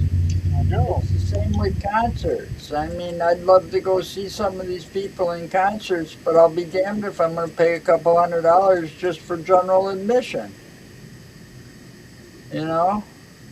I went to a concert 2 years ago.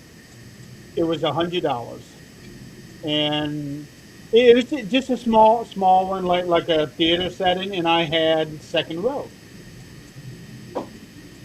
yeah.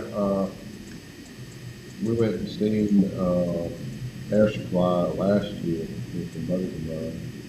Tickets wasn't outrageous. Of course, it's Air Supply.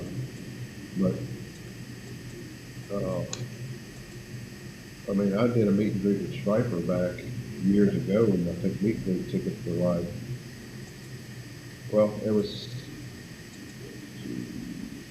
uh, seven of us, 6 or 7 of us. They did the meet and greet, and it was under $250 for all of us. Now they're outrageous. It's like a couple $100 for one person. Hmm. When you get to the bigger ones like Kiss and Alice Cooper and all that, it's like outrageous amounts of money to do backstage passes. Meet and greets. We Yep. should probably do a show later on, um, doing a study of ticket prices. Go back to WrestleMania 1, and then WrestleMania 10, and so on, and kind of like do a comparison in You at know, SummerSlam and Monday Night Raws and live shows and things like that. back in the day, my brother and myself and a couple other people, we used to go every single time wrestling was in town. We used to get tickets and go.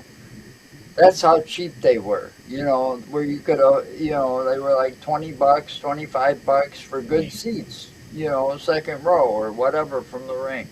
You know, and then they just gradually went up, Well, skyrocketed through the roof with everything else. well, I remember watching local shows from here with Continental Championship Wrestling, Mid South. Okay, and we went to me and my buddy of mine went to any Continental Championship Wrestling match that they were having, in the area.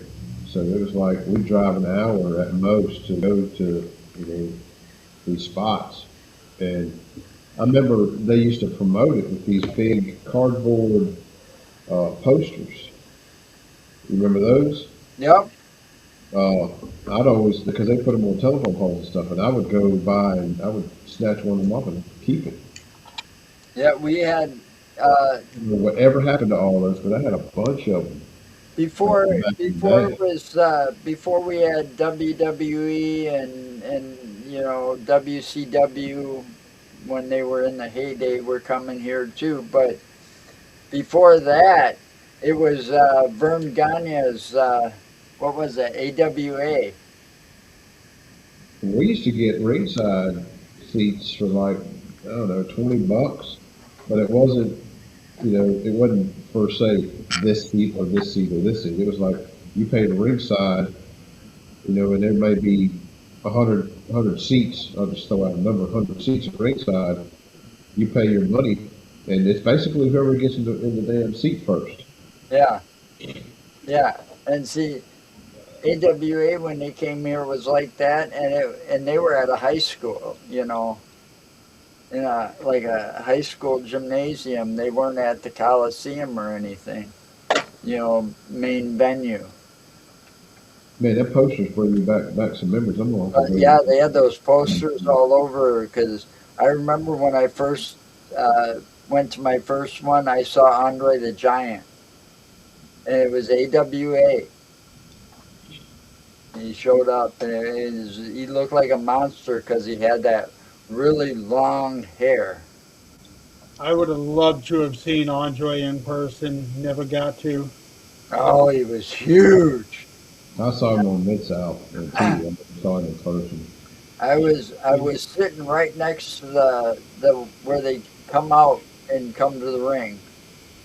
Yeah, That aisle that they walk down, I was sitting right, and I could reach out and touch Andre. yeah. The biggest guy I guess I've seen But in a it's real life, like, Batista. He was really close to us back when he was in Legacy. Now, I remember one event when we had aisle seats, and it shocked my mom this one time because Yokozuna came by, and she said she turned her head and all she saw was red because Yoko's thigh was that that big. Was big. all she saw. Yeah, Yeah, we should definitely do a show where we kind of go through the ticket prices over the years and see, how gradually they went up and he where exactly the prices really exploded. he was a big I man. said, He I broke was, his ankle at a wrestling match, Yeah, right? Or yeah. something like that, and they had to bring out a forklift with a pallet on it in order to get him out of the ring. That was actually I don't planned. doubt that. I read that was actually their plan to do it that way. I don't doubt it one bit. Yeah, they actually planned it that way because they wanted to really blur those lines. Right, of how big he actually is. I Yeah, mean, you're talking about dead weight with being in the fire service, and we did a lot of lift assists. Well, A that's lot of like that. times, it's ridiculous how right. soon But he folks didn't will. really break his leg on that one. But I think they actually ran that angle so that they could get him to lose weight. Yeah, well, it was probably due to somebody like who was it, Mr. Fuji or Bobby the Brain Heenan. They had a couple of the greatest managers and thinkers of all time back then. Uh, No, Fuji was gone by then. Bobby was gone long before that one, but I think Fuji was already gone at that time too. Well, see, that's just it. It sucks. They just got. It was a good storyline. Yeah. You see this big guy get hauled out, and the fucking, if I remember right, the forklift was actually having trouble when they got him on Oh, because the yeah. forklift came off its tires and back a little bit. I don't remember. I'll have to go back and watch that one. I've done it a few times on different truckloads and stuff. Yeah, but Yeah. I do remember that forklift, them bringing that out. You know, Um, so yeah, Rhea Ripley beat Jade Cargill for the women's championship. Um, Kind of a short match, I guess. Rhea had been having a lot longer matches than this one here. But we did get the appearance of Io Sky, who was the world champion the year before and did not get a match this year. but Which, she came out to congratulate Rhea. yeah, well, she came out to help because BFAB and Michin were, Yeah, um, I don't like that. You Did you know, see? Did you see after the match was over with when Io came in? Rhea did this. She had her Io's name on her wrist. yes, I did see that. I did see that. you know, they need to. Jade needs to be on her own. She She was don't. on her own. She was on her own until Well, I know, but the others ended. she got she got those two, and it makes Michin look kind of bad. You know, it makes her look needy, like she always needs a faction. Make her go out on her own. She was doing good on her own. After AJ, because she was part of that thing with AJ for a while. You know, Correct, Sticks. Yeah, she was. I forgot about that. they need to if they they need to boost these wrestlers, but not need to make these factions all the time. This is Well, getting the old way, if you ain't got a faction to fight the faction with. the way that whole thing came around just really did not make any sense because one, Jade legitimately hurt both of these women over Christmas, Right. and now they teamed up with it makes no Like sense. if you can't beat her, join her. Yeah. You know, Yeah, and just to I get boost that. Jade. you know, I can see how some of them team up. I think and I hope it works for Nia Jax, but she's got a tag team partner in this Lash Legend that might actually do her some good. But in the past, Well, she got a tag title out of it. right? But in the past, Nia Jax has proven she doesn't play well with others, even her own bloodline. That's true. Well, you Because think she about was tag team partners, I thought, oh wow, this would be fucking fabulous. Her and Tamina, they're gonna be unstoppable. No, What what I like when it comes to people deciding to team up? Do you remember Scott Norton and Ice Train? vaguely. They were in WCW and they had a series of matches against each other as singles wrestlers, and they by the end of the whole thing they respected each other so much that they decided to team together, and they were a pretty formidable team for a couple of years. well, see, that's how they need to do things sometimes. You You know know, what? Another idea for some shows is do a faction show or a couple faction shows. Talk about like the Devastation Incorporated and Ravens Flock And We need to start making a list of the different shows that we do want to do because I remember us talking about this. The yeah, faction, nothing is going to ever beat the Shield. The way that that came about and the way that it showed up all the time, they're going to really have to really think outside the box to beat that. For You, what they accomplished, no, nothing will beat the Shield.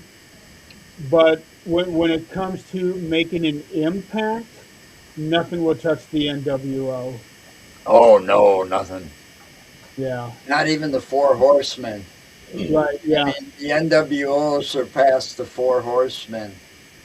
yes. Now, I'd love to see them bring in or reunite the Four Horsewomen in WWE, SmackDown, or Raw. They've only been in NXT. Yeah. I actually watched a clip earlier today uh, about the NWO.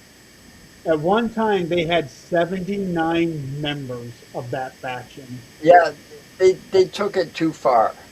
They yeah. did, but I didn't think they had that many. Yeah, they overpopulated it. Then it split. You had the Latino split off, and then you had the Red faction. Yeah, All these different factions. Everybody kept joining in. And it's like the whole roster was NWO. I know. At that point, you don't need WCW anymore. Right. No. So that storyline kind of screwed itself because they let it get too big. They needed to keep it like they did with the Shield. I mean, when the Shield came in, it was awesome, and the way they came down to the ring and all of that, wearing those vests, And I always said right away when I saw the Shield, Roman's gonna go somewheres. Yeah, he just had that look. He was the glue holding the whole thing together. Yep. He had that. He just had that look, and to think he wasn't even supposed to be in it.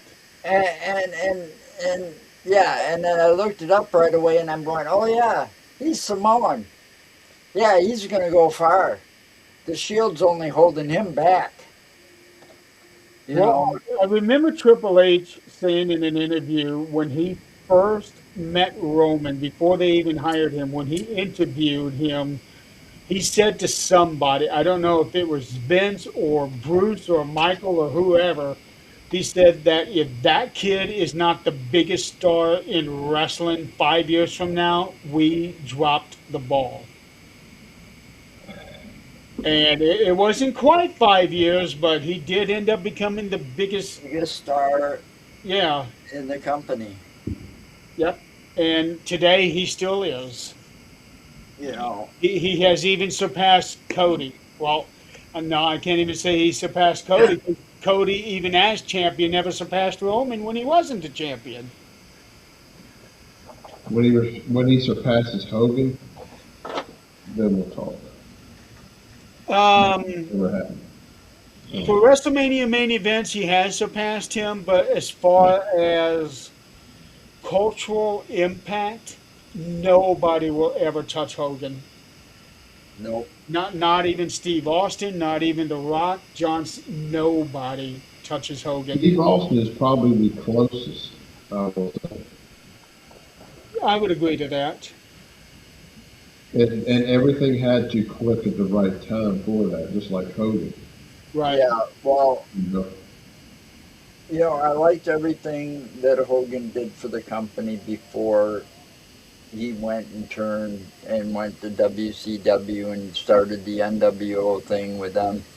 Because then eventually he decided, with Bischoff, I've got creative control over my character. That's not a good thing. That was actually thrown in his contract when he Yeah, first signed with them. I know, but I'm just saying that whole creative control thing of his character was not a good thing because it takes away the power of the writers and the people that should have the power are saying, okay, you know, look what happened, the finger death of doom. Yeah. You know, he kind of, doing that, he kind of ruined wrestling, that part of wrestling, what was going on. Yeah, well, Because truthfully, he didn't think somebody WCW had deserved. already ruined a lot of wrestling even before that one. I'm just saying, you But know, that little skit definitely didn't help it either. that whole thing about that get put in his contract should have never got put in his contract. Yeah, but when you look at him where he was at the moment, do you blame him for putting it in his contract? I don't blame him for asking. I blame the powers to be for letting it happen. Yeah. Because you let that happen, and you got these wrestlers, and you got to admit, they're all egomaniacs at some point in their career. Yes, they are. Every one of And them. that all comes out in real life. Yep. And you take creative control away from the writers and stuff like that, your storylines are going to be all fucked up. Yep. And I That's a think big no no.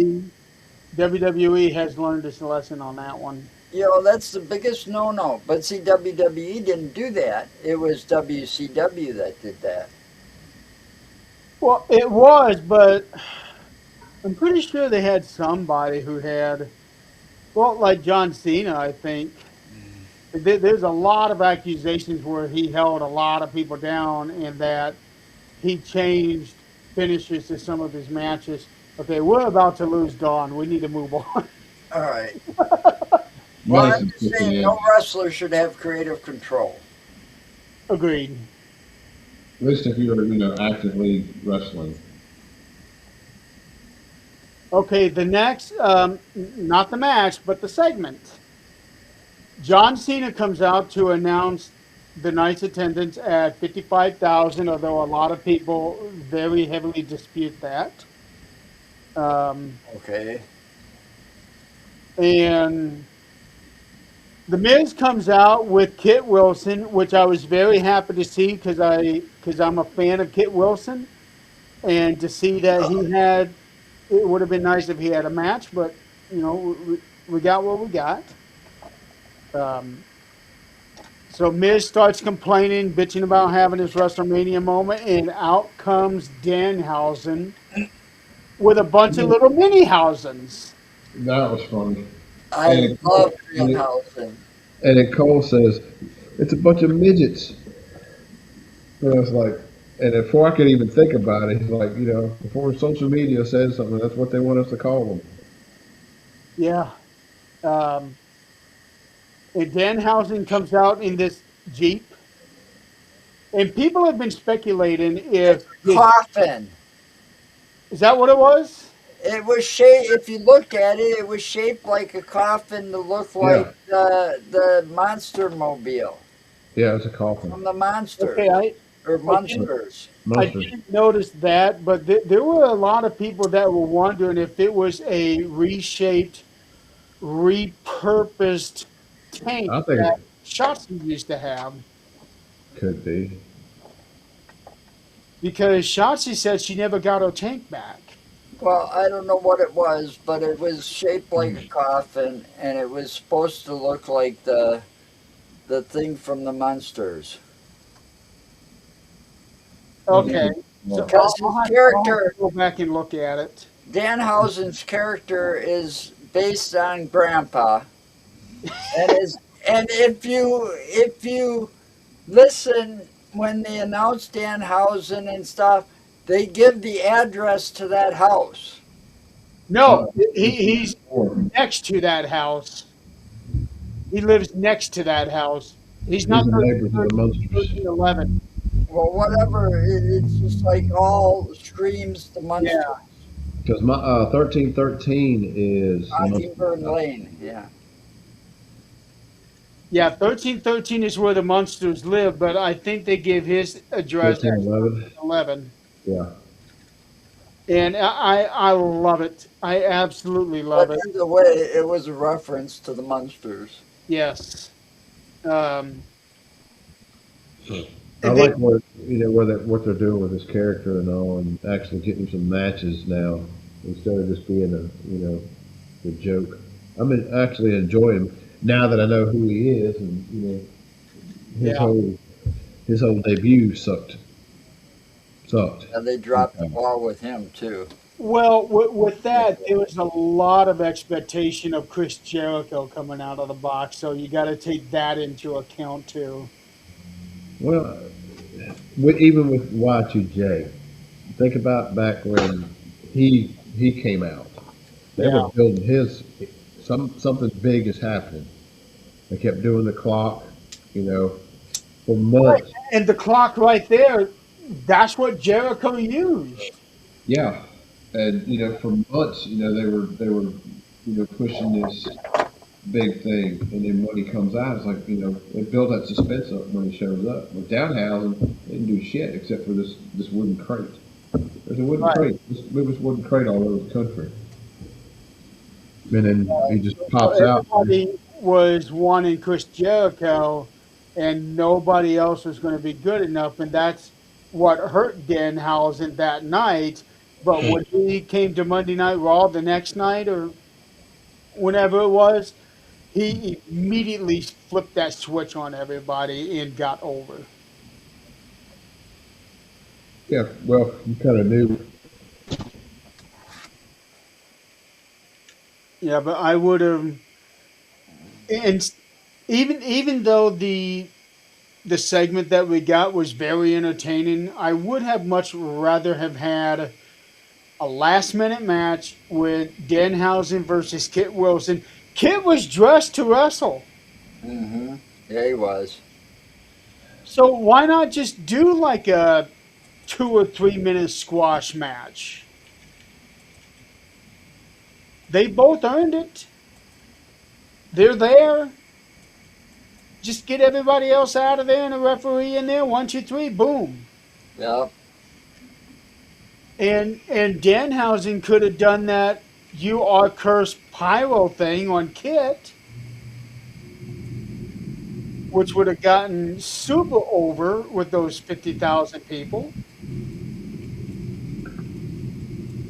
But either way, I enjoyed the thing, and I watched the thing here.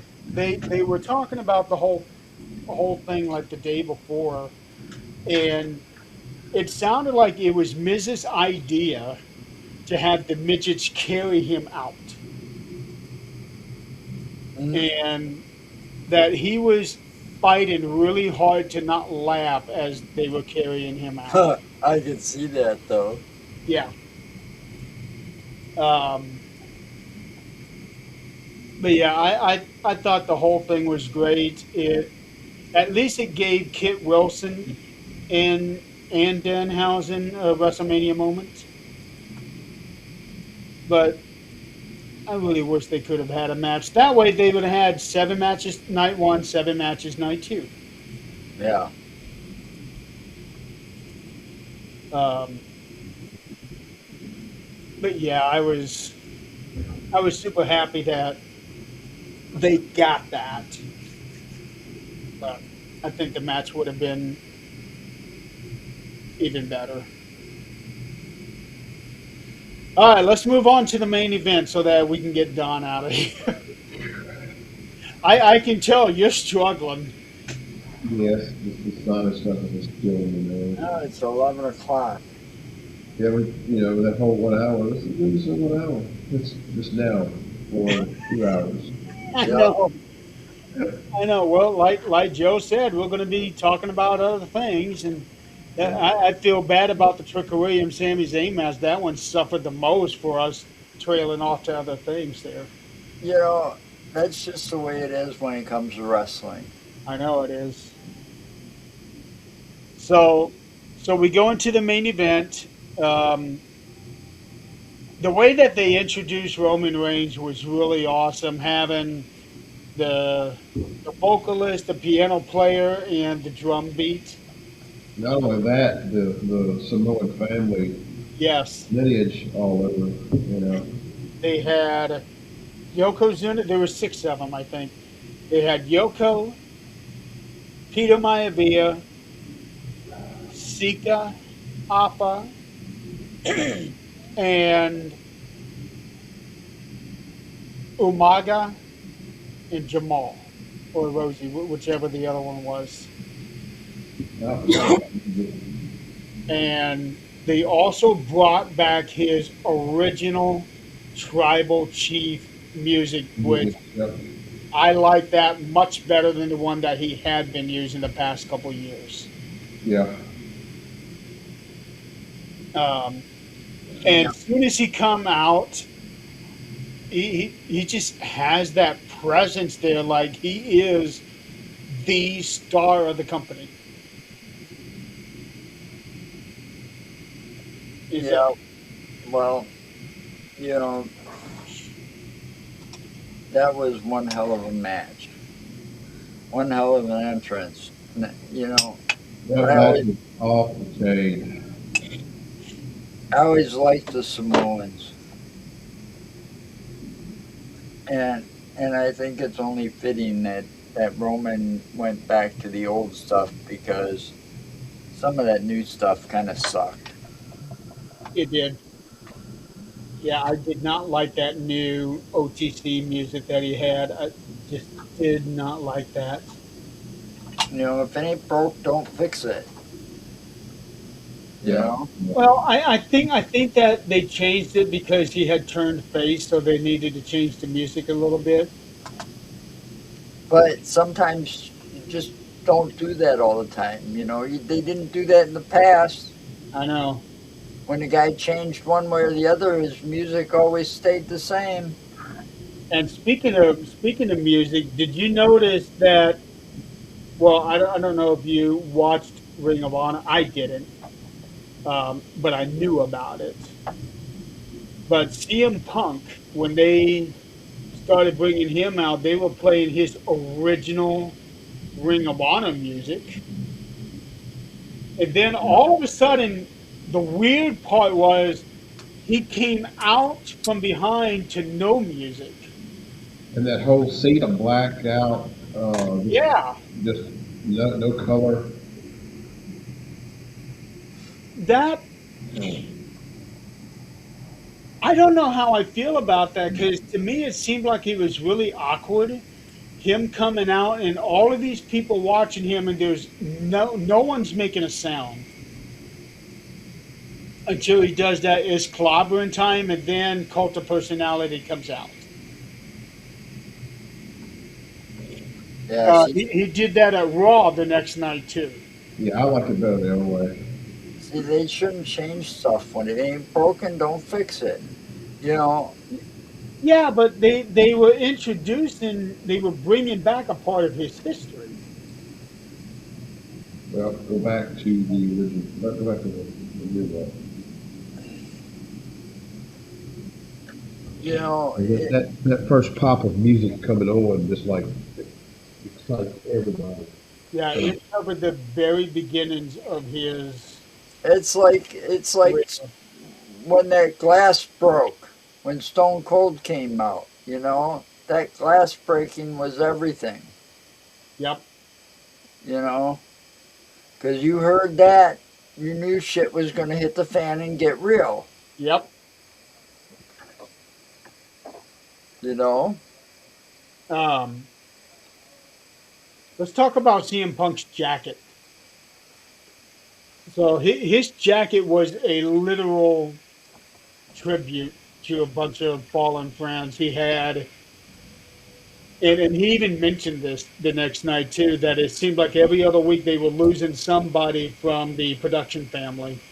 right, And he had those three on the one sleeve.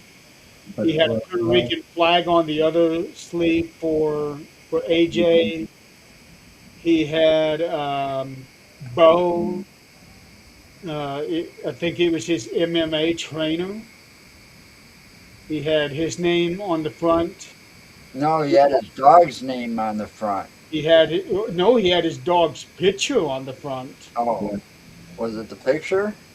yeah, Well, like a drawing of him. And Well, then left side, left lapel, like the because he pocket. lost his dog Larry just before that, Yeah, not back too long in before WrestleMania or before something. no, right before the Survivor Series.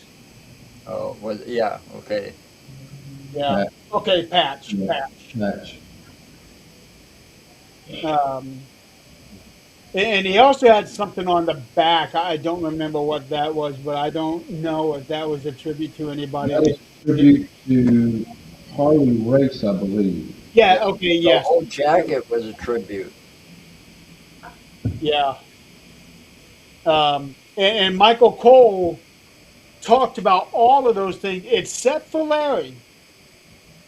So I don't understand why he didn't bring Larry up, but he brought everybody else up.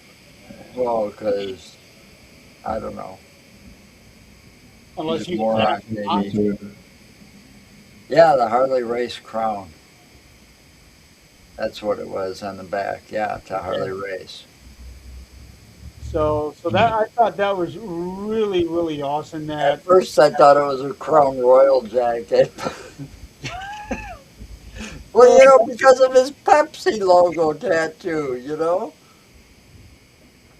I thought, at first when I saw it, I was like, it's just a jacket he's got. Well, he got this certain jacket with this emblem on it, for King of the Ring or whatever, and then he's got these people's names put on it.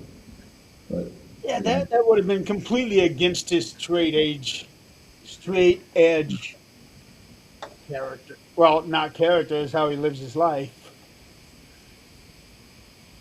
I'm just, that's the first thing I thought of when I saw that crown on the back, you know? And I don't even drink. But my brother drinks Crown Royal, so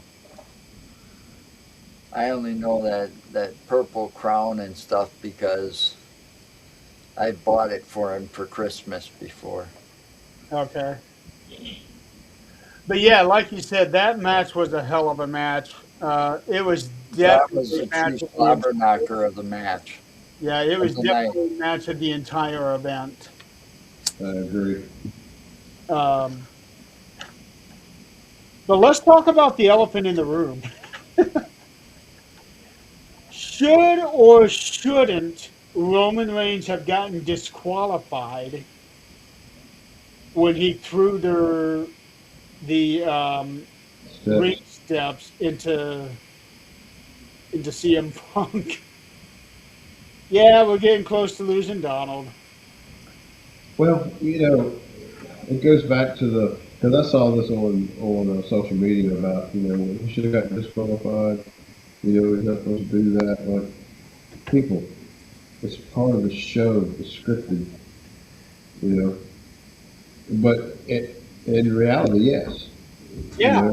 If you Well, if you look at it as a realistic thing that we do, they should have distracted the referee should have been distracted with anything while Roman did that, and not having to sit there and witness an actual disqualification type move.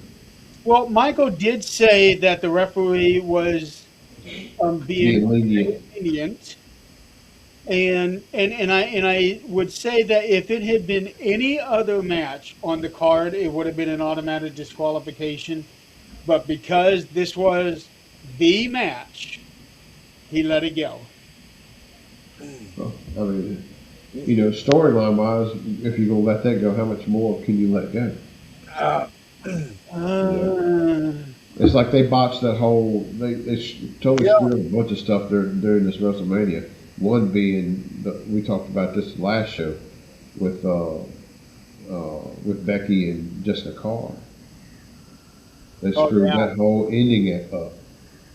well, I think the referees have been letting the wrestlers get away with a lot more because I've seen a lot of things that people should have been disqualified for. Well, you think about this. Past.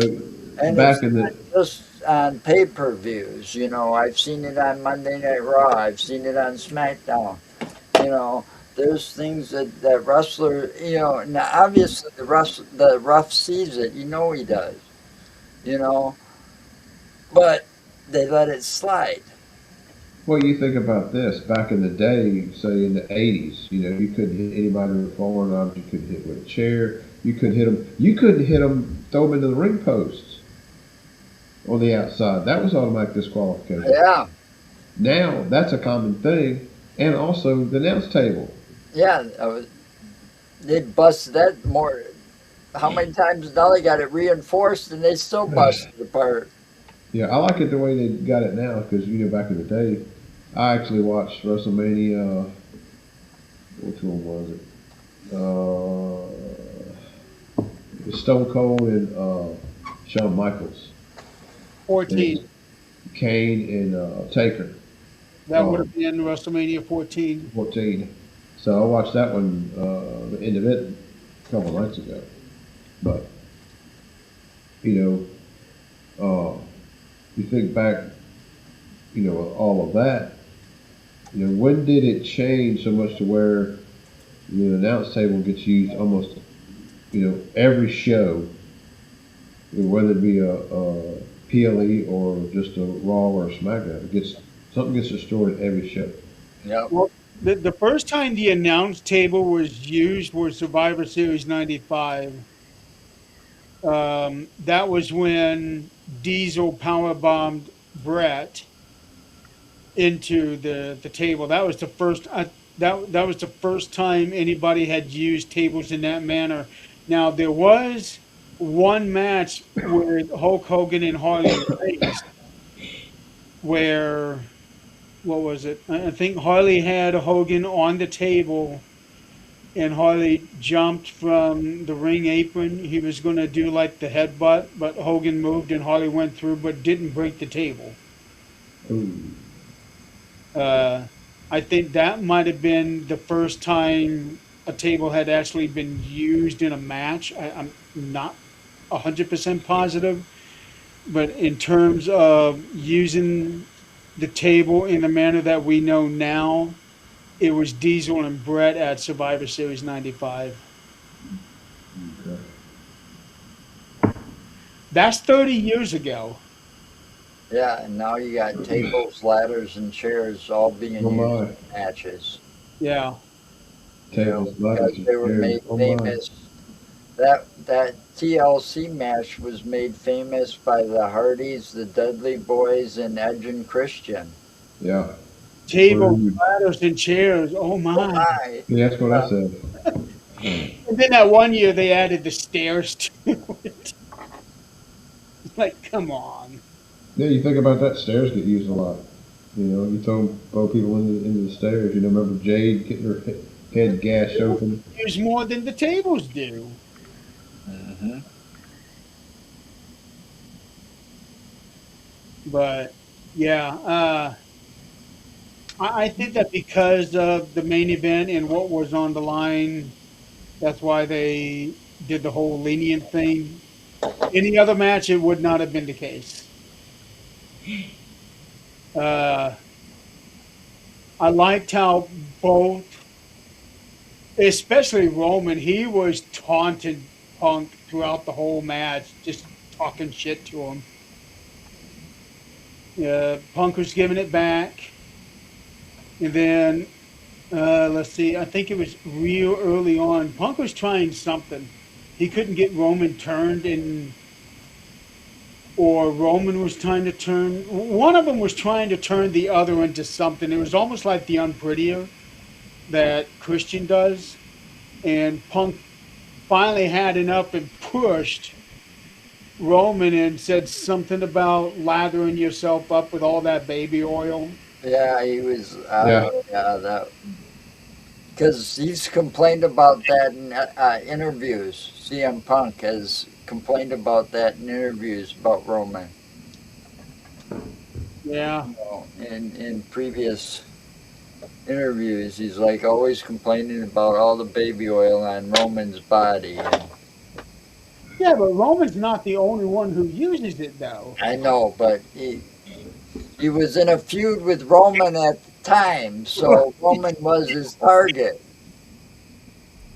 That was funny, and how they were using each other's moves. That I think that's always fun to watch in the match. When you got two good athletes like CM Punk and Roman trying to use their moves against them.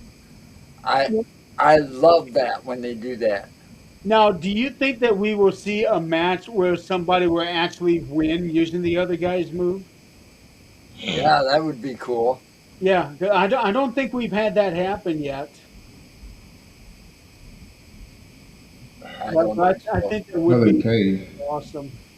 other Cade and Taker. Huh? Cade and Taker's done it. They kind of have the same move set. True, but I don't recall Kane ever pinning the Undertaker using the tombstone. I know Undertaker has, but You know, that was his move, not Kane's originally.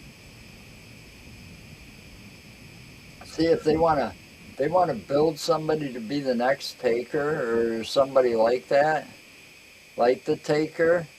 Yeah. They should build up Damian Priest because the way he walks those ropes and the way he does those moves. Yeah, I've seen him use the Undertaker's moves Yep. on people, and as well as the Razor's Edge. You They know, were building him up for a while, and then all of a sudden it's like they just dropped him. he could be easily be the next Taker type, type wrestler. Uh, I'm kind of leaning towards Danhausen on that one. Ha ha. Hey, Danhausen has a great pop setup. I get it, but he's kind of small compared to what the Undertaker was. Unless he's magically going to grow overnight. Oh, wouldn't that be something if we saw a giant Danhausen come out one night? Well, anything's possible. Remember, we saw two Undertakers. Yes, we did. And I you don't know know. what? I still enjoy that match. I know a lot of people crap on it, but holy cow, the hype leading up to it. You know, the whole thing was, and looked it up once, and I don't remember, but they sure did get somebody to step in that looked a lot like the real Undertaker. You I want know, to say he was his cousin, but I'm not positive on it was like part of the storyline was like they found somebody on the street, like some old drunk, and dressed him up to look like the Undertaker, and because it was who was it? it God, was. I remember that match. There was a manager on each side, wasn't there? Yeah, It was Walter had the real Undertaker, and DiBiase. DiBiase had the fake Undertaker. the other Undertaker was Brian Lee, who would end up being Chains for the DOA faction. Brian Lee in '94. Close Yeah. friend of Mark Calloway. But he did a good job. He was a friend of the Taker. He was a friend of Taker. Well, that explains why he did a good job. Yeah. For some You reason, know, I was thinking he was. because the only difference between the two that you could tell were the gloves and boots. One was gray and the other one was purple. Yes. Correct. Yeah. So I would, now that we've seen a bunch of the mini housings, I'd like to see a giant housing. That's just the next step. He was in DOA. Brian Lee was. Um, but let's try to get the Roman and Punk thing. So this match went on for 34 minutes, and there at the end, Punk got Roman into the GTS, and then had him bounce back on top of him like what he had been doing with Seth Rollins, and got him up. But before he could throw him, he collapsed. And then Roman got him with the spear. One, two, three. He won the title. That was a good story telling in that match. Punk did a really good job with the whole whole gimmicking of selling. Did a real good job selling. Well, I don't think there was much on selling it because those two really do hate each other. You know, Punk made that perfectly clear in a couple of interviews. He's like, "This isn't no storyline or anything. I really hate this man." Oh, Roman has said it too. Yeah, they had true animosity against each other, and But at the end of the day, they take care of business. well, they did a Business good job. Yeah. That was one hell of a match. I mean, I thought the Brock Lesnar and Oba Femi was going to steal the night, but it didn't because it ended too quick. Too quick. You do it at the beginning. It just And like Jeremy said, I gotta. You may be right. There might be something going on with Brock. Because of the way that ended, the way what he did when it was over. And I've seen Brock Lesnar, go through some hellish matches that lasted for a good 30, 40 minutes. You know, Well, and I was expecting that kind of a match. I would definitely say that Roman Reigns and CM Punk is a match of the year candidate yeah. for sure. Because that was damn near close to a perfect match. They took each other to the limits, and then some. And you could see it too. They were both spent after the whole thing. And then Roman celebrated with his family at the end, and he even had his two young twins throwing the ones in the air. Yeah, he probably ended up sleeping for the next couple of days. Did you see him? Probably did, yeah. Well, actually, he couldn't because of Raw, but Did you see when Punk went outside and took the Ulafala from that fan? Do what now? took the Ula Fala off of a fan. Oh, yes, I did. Yes, Yeah. And yeah. then at the end of it, Roman picked it up and threw it back to the fan. You know, because at first I thought, why does this guy got Roman's Ulafala? And later I saw it on when Roman won. Of course, he had his on, and then he saw the one on the corner, and he threw it back to the fan. That's pretty cool. Yeah, I thought that was another nice little touch there. And then after the match, we didn't get to see it until a couple of days later. But as Punk was coming back up the ramp, a fan gave him a shirt. Something about CM Punk baby girl thing. Oh, I didn't see that. Yeah, a fan made a shirt specifically for him. I don't know if that was like a reference to something, but apparently he took it to heart. Hmm. Um, but he ended up putting the shirt on right then and there. Well, on like the post show, Rhea was out there, and there was they had some little girl that was on Rhea, kind of acknowledge her on that. And I saw on a video where she found her and brought her backstage, took pictures with her. Oh, the girl that does the sign language? Yeah, yeah, Yeah, that's I her. did see that one. Because that little girl was sitting next to the Brock Lesnar guy. Well, I think it goes to show though, and unfortunately that'll have to go with the thing when we discuss ticket prices. But I've always noticed that over the years, it was hard to you know, meet wrestlers. They always had like security around them when they used to walk to the ring back in the day, and I'm talking late 70s, early 80s. And then nowadays you see, oh, they're actually reaching out to the fans, and I think that is a good thing to show that more often because it shows you a different side of the people that portray these characters. Well, that too, and You it's like, always see them do the thing.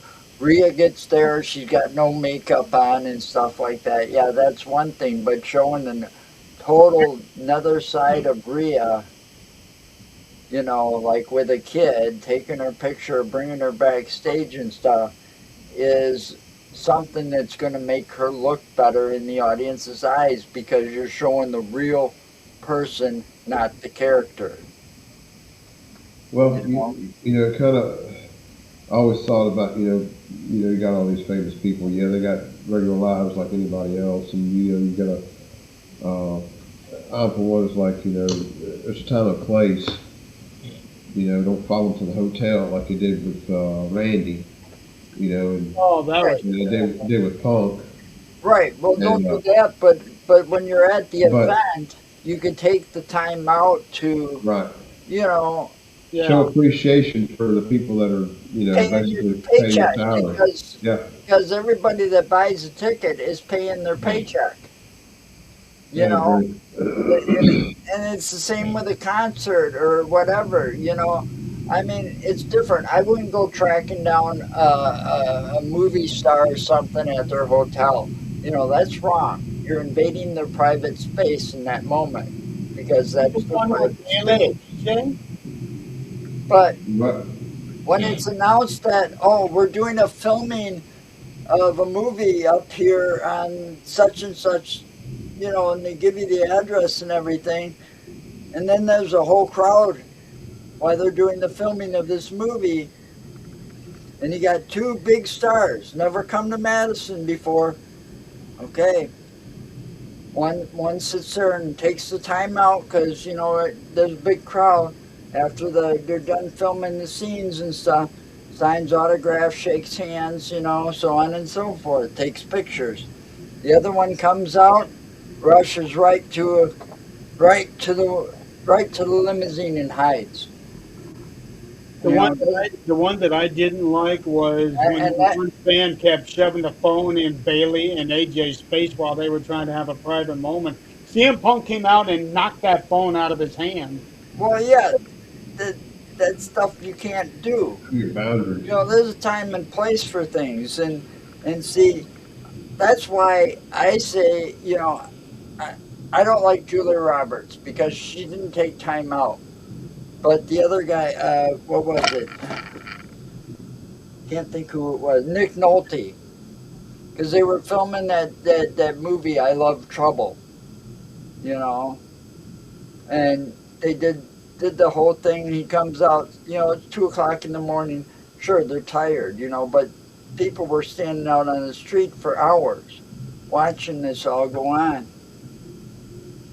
He signs autographs, takes pictures, and she just like hides her face and Everybody. runs away. And it's like, what a bitch, you know. You pay to see the movie and all of this and buy tickets, and that pays their paycheck in my eyes. They can't take the time out to say hi or take a picture or sign an autograph when you sit there and wait all night. That's bullshit. I can understand it if it's at the venue, but I think that these people were trying to get to their rooms after wrestling. Well, yeah, I can see that. You don't go to a hotel or go into a hotel room or follow them, you know. Yeah, because that after a long night for me, when I'm ready to get in the room and go to bed, that's all I want to do. I don't give a shit who's around. Right. You know, I mean, when I was a kid, during after the wrestling event, we waited outside, out and back, where they used to drive the cars in, to the Yeah. garage part, and you'd see them get in, and that's when I found out. I that's before KFAB was busted wide open, but I saw the Ultimate Warrior get in a limo with Yokozuna after the two of them having one hell of a match together. You know, because you saw Yeah. Yokozuna get in the limo, and then they brought the garage door down. And all you saw was like the legs, and obvious it was the Ultimate Warrior because he still had his wrestling gear on when he got in the limo. They Well, were just hiding his face. back in the day, we used to go watch the small shows, Continental Championship. They had all the guys. It was in a little big coliseum that we had. We got a couple of dressing rooms, and all the wrestlers were in the same damn little dressing room. So they come out, and then you hear, a couple of these guys that are fighting each other, hate each other. A few minutes ago, you hear one of them say, "What are we eating after we get done with all this?" Yeah, You know, so, they go to the same bar. But back then in the 70s, though, they'd come out every now and then. They wouldn't get in their cars and leave right away. Some of them would actually come out and address the small crowd that was standing right there. And I'll never forget when you remember the manager they called, what was his name, Slick? Yes. yeah, Yeah. yeah, He come out and he was gonna thought he was gonna, and oh my God, the people there just went nuts. Like, you son of a bitch. They were like cursing him and stuff like this because they hated who he was managing and the way he was managing people and stuff. And Oh yeah, a lot of people did. he No. was sitting there like eating it up with his like walking stick and his hat and stuff. And oh my God, he yeah. put on a show for the crowd, You, and you stay true to your character, and oh, he did. He stayed true to his character 100%, and it's like they didn't break their characters when they His, came out and saw the probably crowd. his best time was when he was managing Akeem because he always did that dance during the entrance.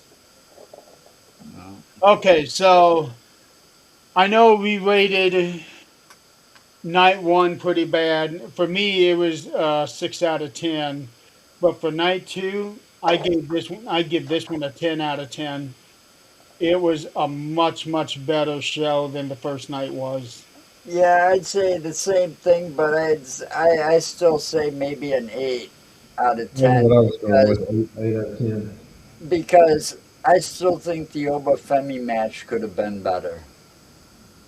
I think Sammy and Trick could have been better. I think Oba and Brock could have been a lot better. You know, I understand why they do 2 nights because you're there all week anyways. You got a lot more matches. Uh, having the 2 nights, but like, what's the purpose of having 2 nights of half your matches or just crap thrown Well, together? they're going to Well, do that again. rumor that next year's WrestleMania might be one night because Well, of it being in Saudi. they're doing 2 nights again and No, for they're gonna milk it. SummerSlam and other things. They're gonna milk 2 nights out of it. Yeah, I'm okay Double with ticket SummerSlam sales. 2 nights. I want to see the Rumble be 2 nights. Go back to the old way of having four undercard matches and then the Rumble match. Yeah, now you got kind of two Rumble matches because you got the women and the men's. So that's why I'd be okay with them doing 2 nights of the Rumble, having like an all women's Rumble night and an all men's Rumble night. Yeah, because and then make it all the night of the women and night of the men. Right. All the matches be the men's matches on night one, and all the women's I would be more than happy if they did it that way. That would be a different way of looking at things for putting things night one, night two. I mean, you're going to have a hell of a lot of women there for the Royal Rumble, for the Women's Royal Rumble in the first place. The Right. roster is much bigger than it used to be because they've got two women's titles and the Intercontinental title and the U.S. title. That's and the tag title. There's your matches right there. Have them defend some of them titles. Exactly. That's why I would like to see them do the 2 night Rumble match and 4 matches. Okay. Before we wrap up, Backlash is coming up in a week and a half. We've already got 3 matches signed. Roman Reigns defending the title against Jacob Fatu. We have Asuka taking on Io Sky. And then we have Braun Breaker taking on Seth Rollins. I'm sure we'll probably end up getting 2 more matches in the meantime so they can have their normal 5. Um, to close out the show, I think that we need to acknowledge the recent releases that they've had. They got rid of a shitload of people last week. Many of them were surprises. From the main roster, they released Santos Escobar from AAA, Alba Fire. She was kind of a surprise because of her thing with Chelsea Green. Yeah, the Secret Her Service. Yes. Apollo Cruz, although I'm not really surprised by that because they didn't use him for anything for a long time. Um, Aleister Black and Selena Vega. That those two were a surprise. Yep, The entire Wyatt Six are gone. that Big was a surprise shocker. there. The biggest surprise was Kyrie Sane. Um, Kabuki Warriors are no longer, but yet they mentioned them at WrestleMania. yeah, Yeah. the one that I felt like really hurt was Zoe Stark because she was still recovering from that a devastating knee injury, so she never even got a chance to get back into the ring.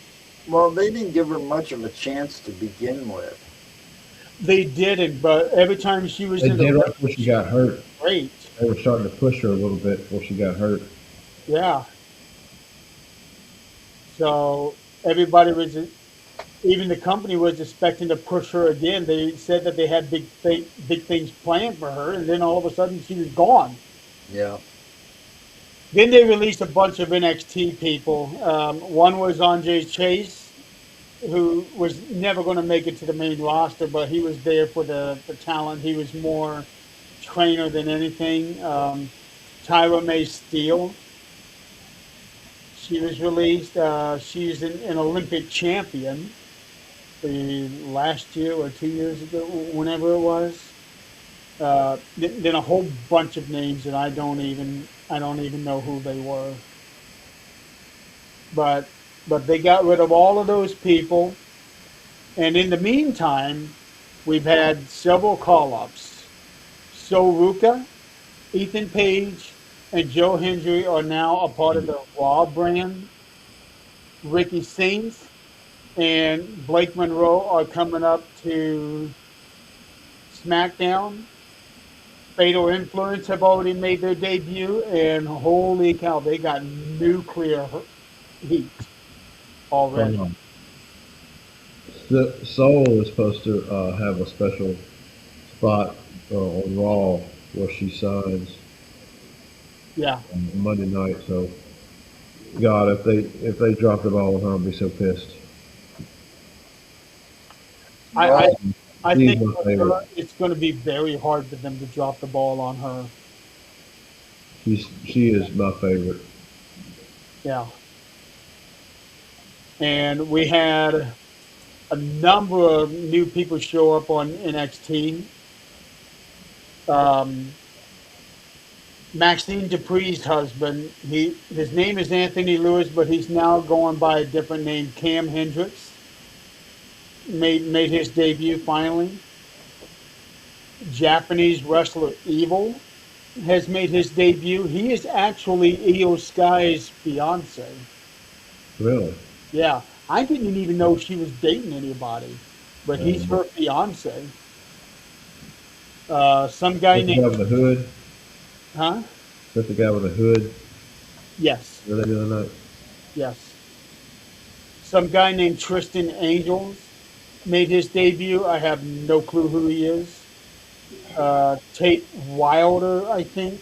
Again, no clue who he is. Then we had this huge man come in and do a moonsault off the top rope onto Tony D'Angelo, and it turns out that his name is actually William Cruz, 19 years old. Wow. Uh, and I'm missing somebody. There were six of them: Cruz, Angels, Hendricks, Evil. Uh, I know I'm missing somebody. Can't think of it. But we got a lot of new talent coming in now on NXT, and a lot of talent moved from NXT to the main roster. So I think we're going to be looking pretty good here for this summer.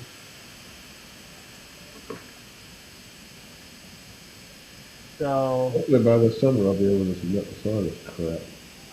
what's that? If you're hoping this summer for sure by the summer I'll be able to sign is crap. That's good. So are you ready for us to let you go so you can go to bed, Donald?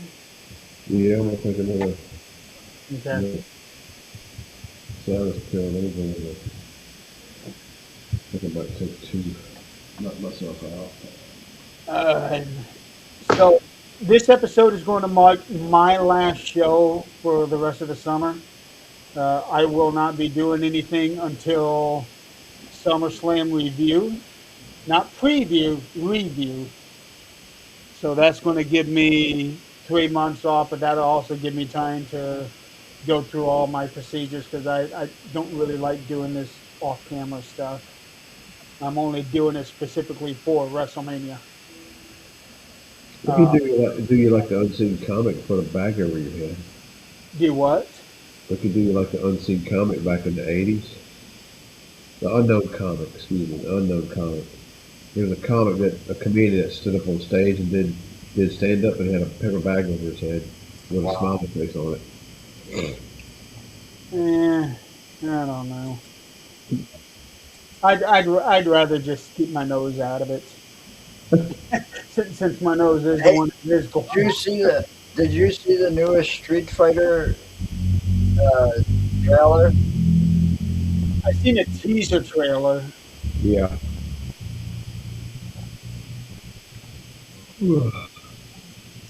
Didn't they make a Street Fighter movie Years like a ago, long time ago and it bombed? yeah. I don't recall. Christopher Lloyd was a bad guy in it. I remember there was a Mortal Kombat movie. No, there's Yeah, been a there lot was of a Street Mortal Fighter Kombat too. movies, but There was I a think Street there was Fighter only movie. one Street Fighter movie that was released and it bombed really bad. I saw it once, but there's a lot of wrestlers in this new one. Cody, Roman Reigns, Jason Momoa, and I forgot who else. But they're all playing different, you know. The characters in the game. So it should be interesting. Okay, so while I will be going away for a while, I think Mark on Wrestling is going to try to continue schedules pending. Um, So I think Joe is going to step into my spot for a little while until I'm able to come back. But again, this is all going to depend on scheduling. Yeah, we're gonna keep it alive. We're gonna keep it going until you get back. I have an open schedule pretty much. So it's all going to be based on Don and his schedule.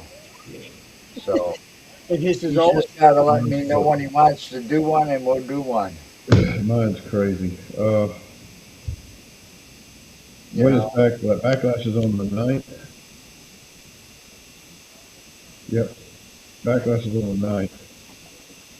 So we can do a pre-show, maybe the 8th. sure. Okay, What is that? A Friday? Friday, a week from Friday. Yeah, there. You guys go. You can take up the spot of Insane Asylum and 13th Dimension. Try to use up those 2 hours and be done by SmackDown. yeah, because that's one night I have to get done early, early and ish.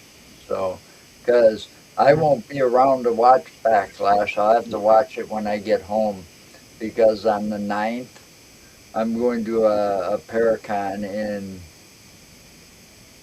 Fond du Lac, I think it is. I got it written on my It's calendar. like the Midwest largest Paracon or whatever. It's sponsored by my friend Barnaby Jones. So, and I already got tickets and paid for them. So my wife and I are going to that. Well, we can schedule it. Oh, Oh, excuse me. Friday's good. Okay. Hopefully by then your sinuses have calmed down. God, I hope so.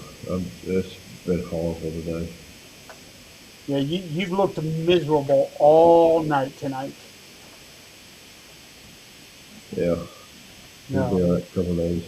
I may have to get a shot. Okay, well we'll go ahead and wrap it up tonight. Thank you so much for playing along with us and sticking Uh, it out with us for 3 hours when I originally was hoping for 1 hour. But we get It is sidetracked. what it is. It is what it is. Yep. it is. Yep. So come back and join next Friday.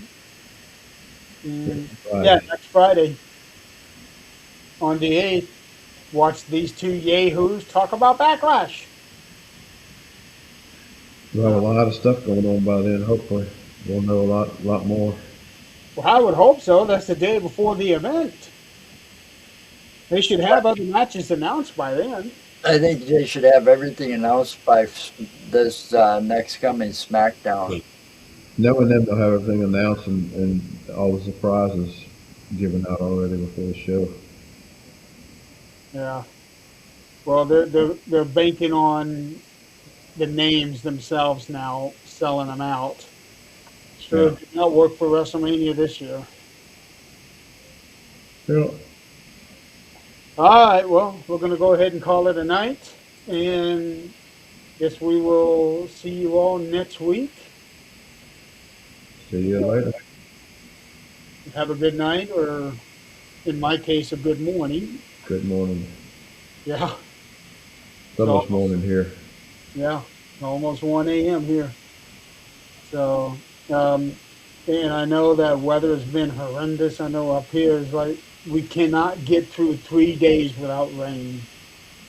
Oh yeah, it's been raining the past couple of days. It came a bad storm last night when I was at work.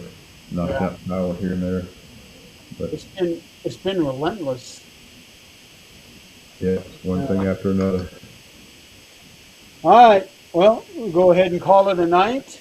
Everybody out there, be safe wherever you're at, and Anything's possible. Remember that. yep, we will see you guys later. Have a good night, everybody.